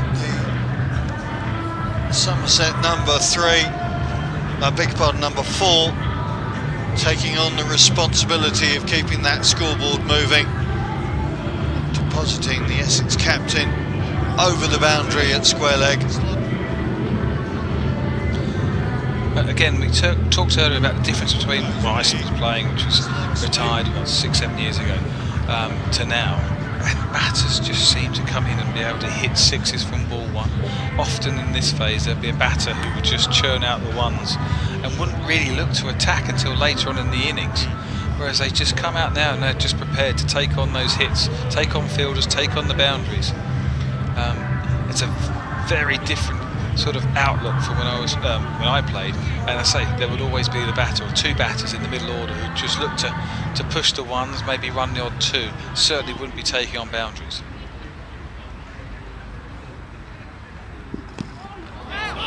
Well, we used to talk about going through the gears, didn't we, in innings? And it feels like now any batter can almost drop a gear and accelerate away from the dot. They're prepared to play reverse sweeps, first ball, or go big down the ground.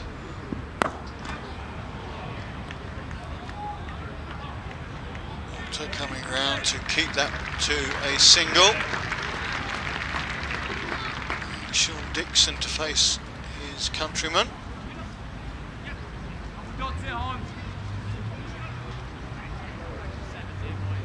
Dixon's highest score was that game at Taunton against Essex, 42. He ran up then.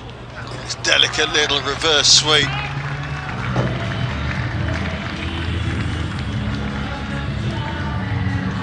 Proficient batsman is Sean Dixon.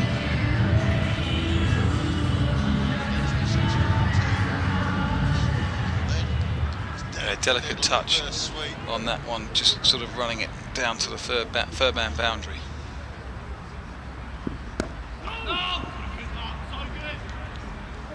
"12 overs gone. Still, you get the feeling Somerset in control of this game. Yeah, Essex needs just a little bit of magic from somewhere. Just a couple of wickets in an over. Something to change the game. Yeah, because at the moment it's pretty much a runner ball for the visitors, and they will see this one out. What they need is a Ryan Tenderscarter. He was a magician at things like that. Game would be cruising along in the opposition favour. He'd come on and bowl some of his dibbly-dobblers, little medium pacers, and then he'd get fired up, angry, and so all of a sudden we're back in the game. And those players are just like gold dust. Well, Shane Snater is going to come back into the mix, having seen his first over disappear for 23. Maybe it's Snater's day, as you said earlier, Graham. Yep, it's definitely a time to stand up and get a couple of wickets this over.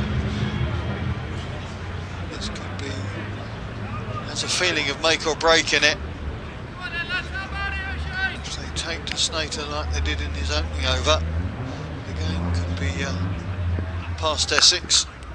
But who knows whether he can come up with a magic ball.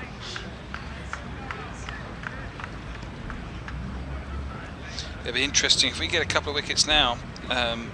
Van der Merwe, we don't know if he's going to come into bat yet after his injury. No, sure. Which leaves a long tail.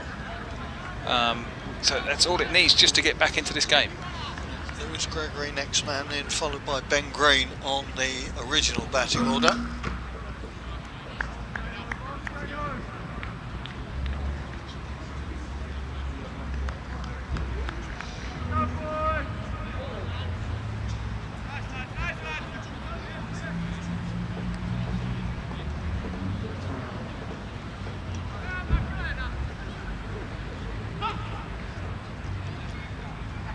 Snater to Tom Abel.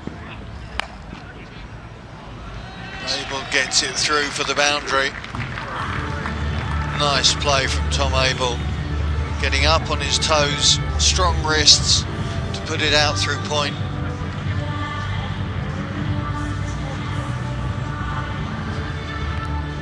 Yeah, it's a good cut shot. That's back of a length. It's sort of bounced a bit, and he's just got on top of that bounce. And no third man. That's just split the field and gone for four.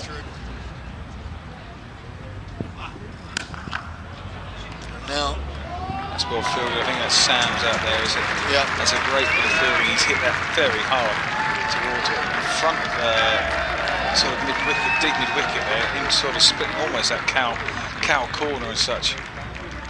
First in school stand, enjoying their man's efforts and performance down there.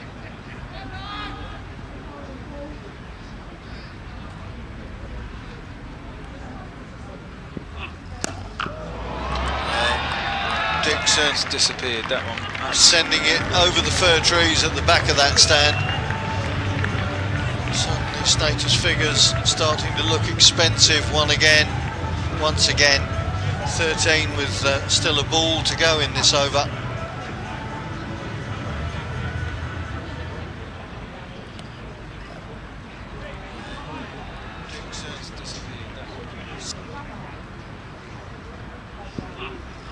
Yeah. 2 sixes to finish, and you get the feeling that the Eagles' cause is finished now as well. Snater going for 42 off his 2 overs, and that risk that Harmer took didn't pay off at all for the home side. It's going to would seem to be a very, very difficult game to rescue for the Eagles. 32 runs to win, and there's still 7 overs left, so it's now, you would think, a case of wickets at all costs, because that's the only way to victory if Essex are going to do anything. Yeah, that's the only way, and this sort of situation, the crowd almost has gone silent. I think the game's got, it just needs a little bit of magic, whether it's Critchley, just something to get momentum swinging back into Essex's favour. Never write anyone off, certainly in this situation, and certainly not Essex. This game isn't over yet, and I'm sure we're going to get a couple of wickets and it'll be a little bit more exciting towards the end. How quickly these T20 games can change the feel, change the balance, but it needs somebody like Matt Critchley to do something now. Getting some turn on that one.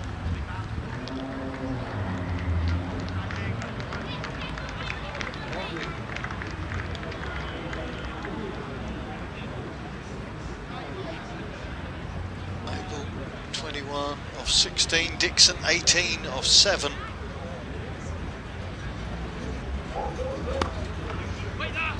There's definitely some turn there if you can just find a couple of wickets and get themselves back into this match.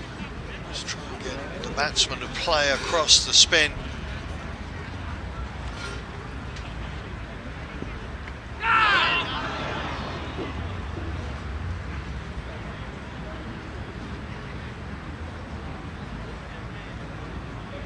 Just changing the line a bit, getting a little bit of extra bounce, certainly surprised Sean Dixon.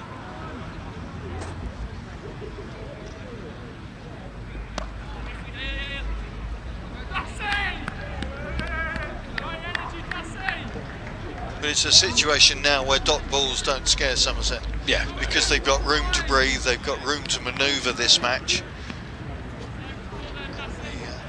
The only way to change the pressure now would be to take wickets for the Eagles. I'm just looking at the stats there. Was that 14 sixes so far in this innings? Yeah. That's a pretty high strike rate in sixes alone for the Somerset innings.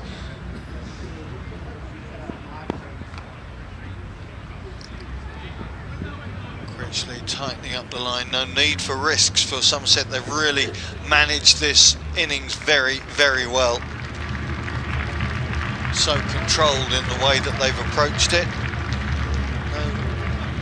No sense of panic at all at any stage. All the batsmen coming in and getting runs. 42 for Banton, 36 for Smead, 28 for Kohler Cadmore, 22 for Tom Abel, and 19 now for Dixon. It is last roll of the dice. Dan Sams being brought in early to try and change things. His final over. He's produced the magic in his previous 2 overs to take Banton and Smead out. Simon Harmer hoping the other overseas player can do something now for the Eagles. That is going once again over the Felsted School stand. Yep, that's another clean hit. That's number 15 of the Somerset innings. I think that's the telling sign for this innings is the amount of clean hit sixes they've hit. They've really come out and attacked Essex from the offset. Yep, Abel just sitting back in his crease, expecting that one almost.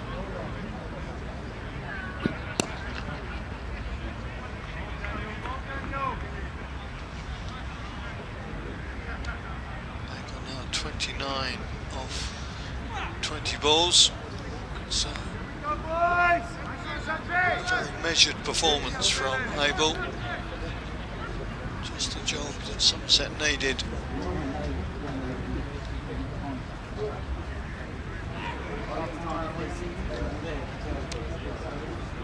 Dixon.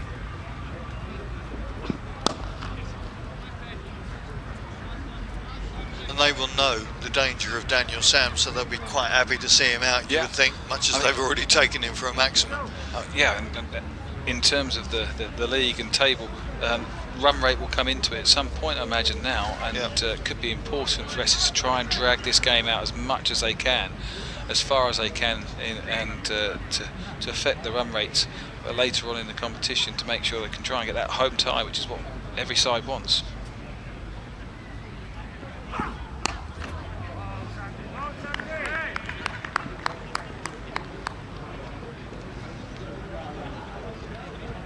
It has a very sedate feel to it now. We've seen sixes galore, I know, but Somerset with no need to get their foot on the accelerator. Just doing the job that needs doing in this particular surroundings. Yep, they're seeing out the danger man, which is Sam's, and will look to pick off the runs off the other bowls.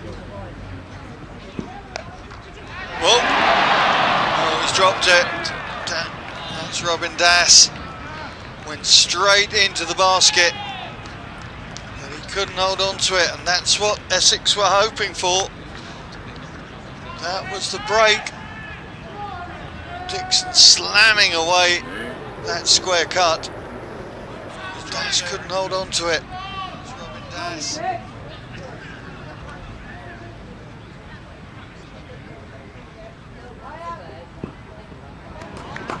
Sam's just showing a little bit of anger there in the final ball. Very good bowling from Daniel Sams. 2 wickets for 22 off 4. But unable to get that breakthrough that Harmer was after.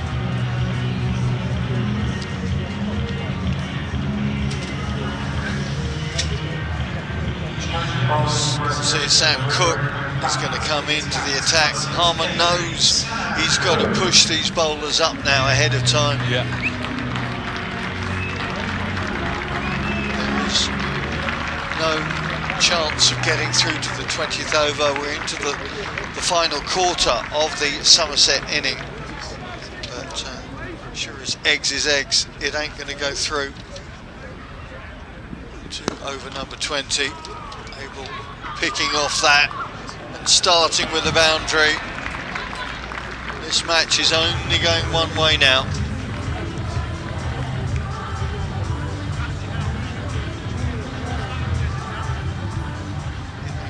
This, of course, will be Somerset's 4th win on the bounce. Picking off the games between these two. With a boundary. After that loss at home to Surrey, they will feel the wheels are most definitely back on the track.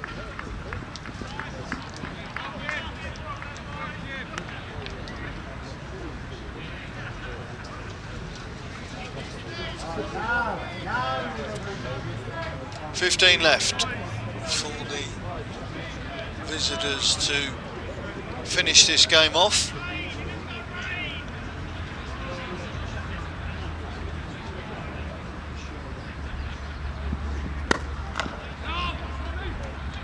Yeah, Cook's firing in Yorkers. I think we've got to try and hit the stumps at this stage and force wickets.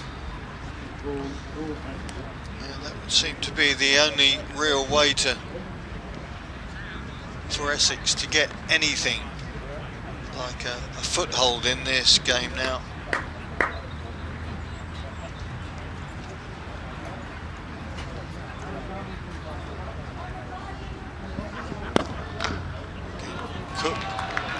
deep. But that was a Yorker on the stumps that time, and the batsman's just given himself a bit of room and hit straight back down the ground.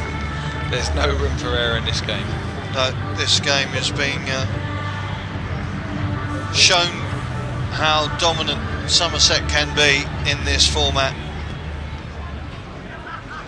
Yeah, anyone playing Somerset now, they just know they've got to get early wickets. Yeah, if you don't get Smead early on, I think you're in trouble, aren't you?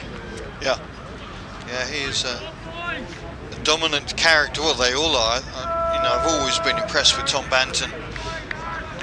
He's still only 24 years of age, so his best cricket is ahead of him. It seems like he's been around an age, doesn't it? But they have plenty of talent in the top of the order. We haven't even seen Lewis Gregory tonight. Oh, no, that sums up your night, doesn't it? When you get a top edge and it flies over the keeper for 6. Yeah, the game is almost done now. I have to say, Essex have looked a little tired. It's been a tough campaign thus far. I know we're only just into the second half of it, but this is their third game in 4 days. They've now got a break until Thursday, when Kent Spitfires come calling here for a battle of the bridge. Yeah, it's a hectic schedule, game after game, and then you switch formats and then back into this format.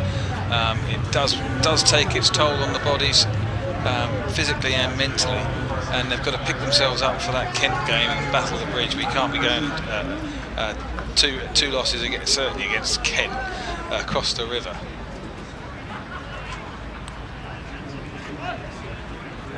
Critchley's coming on now with just 5 needed. Tom Abel is going to finish things off in the 16th over.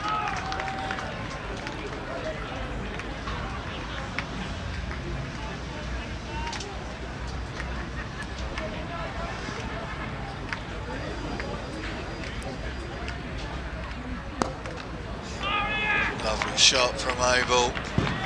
The strength of this Somerset top order very evident.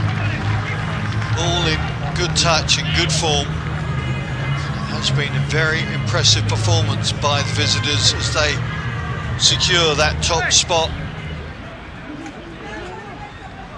Just the single now needed as the scores are level.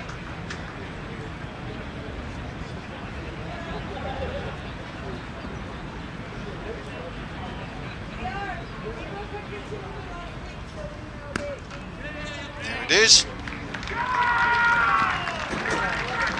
So a very proficient and professional job by the visitors, thoroughly deserving that victory by 7 wickets.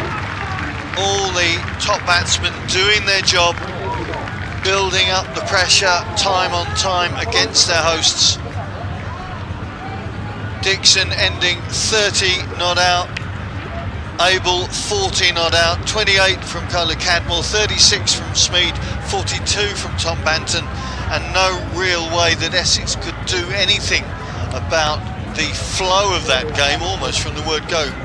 Somerset came out, hit Essex hard in the power play, and that's killed the game off pretty much there and then. That's a pretty formidable batting lineup. Not only do they score 360, but they hit some big 6s there tonight. And plenty of them. And if you're going to beat Somerset, you've got to get early wickets, otherwise they're going to look to set some big scores. Yeah, 16 6s in the Somerset innings, and they will feel very satisfied that they've travelled once again to the Cloud County ground and done the job, especially I suppose after the loss in the county championship last week, which I keep asking players, does it affect the psyche, and they keep saying no. I think we've seen the evidence of that this evening. A very good job from those in pink and black. The Eagles' winning run comes to an end, as it was always going to do. They will lick their wounds, have a rest for a couple of days, and then get themselves set for Kent Spitfires on Thursday. The Woodland Group Essex player of the match goes to Robin Dass for that very impressive 72 in the Essex innings, and another half century from Paul Walter and 30 from Matt Critchley. The highlights of the Eagles' batting performance. Daniel Sams doing everything he could with the ball, 2 for 22 off his 4, but as we keep saying, Somerset showing their class in the top of the order. Only 5 batters needed to get themselves to that 187 for 3. The great strength, I guess, of this tournament, Graham, is you don't have time really to suffer with a loss, because you have to get back on the horse so quickly. Yeah, they've got a couple of days, refresh, recover, and then get set up for the Battle of the Bridge. That's a big match, local derby. Always. So you almost want to go back from tonight, you know, have a look at what they've done well, because I think they've been really good from the offset with the bat and with the ball, picking up wickets in their power play bowling, and then coming at the Essex attack, hitting the ball hard, hitting clean shots of 6, and they've set their innings up, their run chase up from that power play, really, both power plays, and I think that's where Essex have got to look to target Kent in the next match. Sure. Well, it still looks like the Essex Eagles are heading for the quarter-finals of the Vitality Blast T20. It's just maybe going to be a bit more of a stretch if they want to be back here at the Cloud County Ground to host one of them.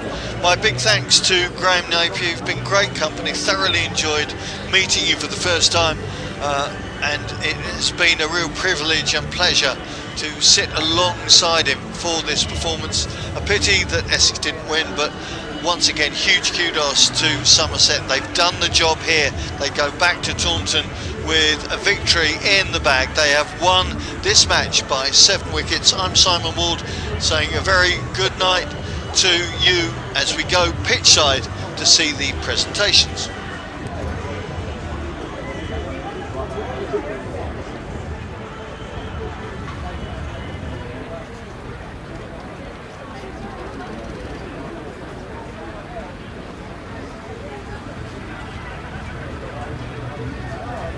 Well, welcome down pitch side for our Woodlands Group Eagles Player of the Match.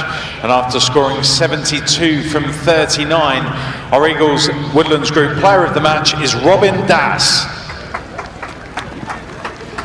Robin, well played today. We'll start with you personally. Early wickets, difficult time to come in, but you played a beautiful innings. You must be really pleased with how you went. Yeah, it went pretty well. It was obviously tricky coming in after a couple of wickets, and they bowled fairly well in those first few overs. But sort of once we saw the shine off the ball, it became a really nice wicket to bat on. Took advantage of that. Absolutely. Look, not the result that we obviously wanted, but momentum is often spoken about within the Vitality Blast, especially. We're back in action on Thursday. No time to really dwell. There's got to be still a lot of self-belief within the group, certainly after the last week. No, for sure. We're still playing very well. Even today, I thought we played well. Probably just a few light with the bat, and Somerset batted really well in the second dig, so not a lot to worry about, I don't think, going into the next game. Absolutely. Well, ladies and gentlemen, please put your hands together for our Woodlands Group Eagles Player of the Match, Robin Das. I'd like to welcome forward representatives from the Woodlands Group to make the presentation to Robin.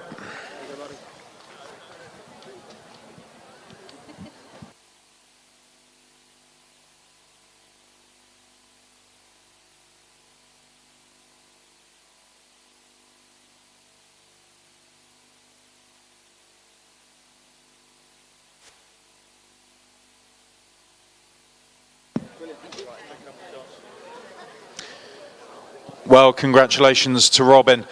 Not the result we were after tonight, but as I just said, we are back in Vitality Blast action this Thursday with the small matter of Kent Spitfires making the short journey across the bridge. We look forward to seeing you then. In the meantime, have a safe journey home, and we look forward to seeing you again on Thursday.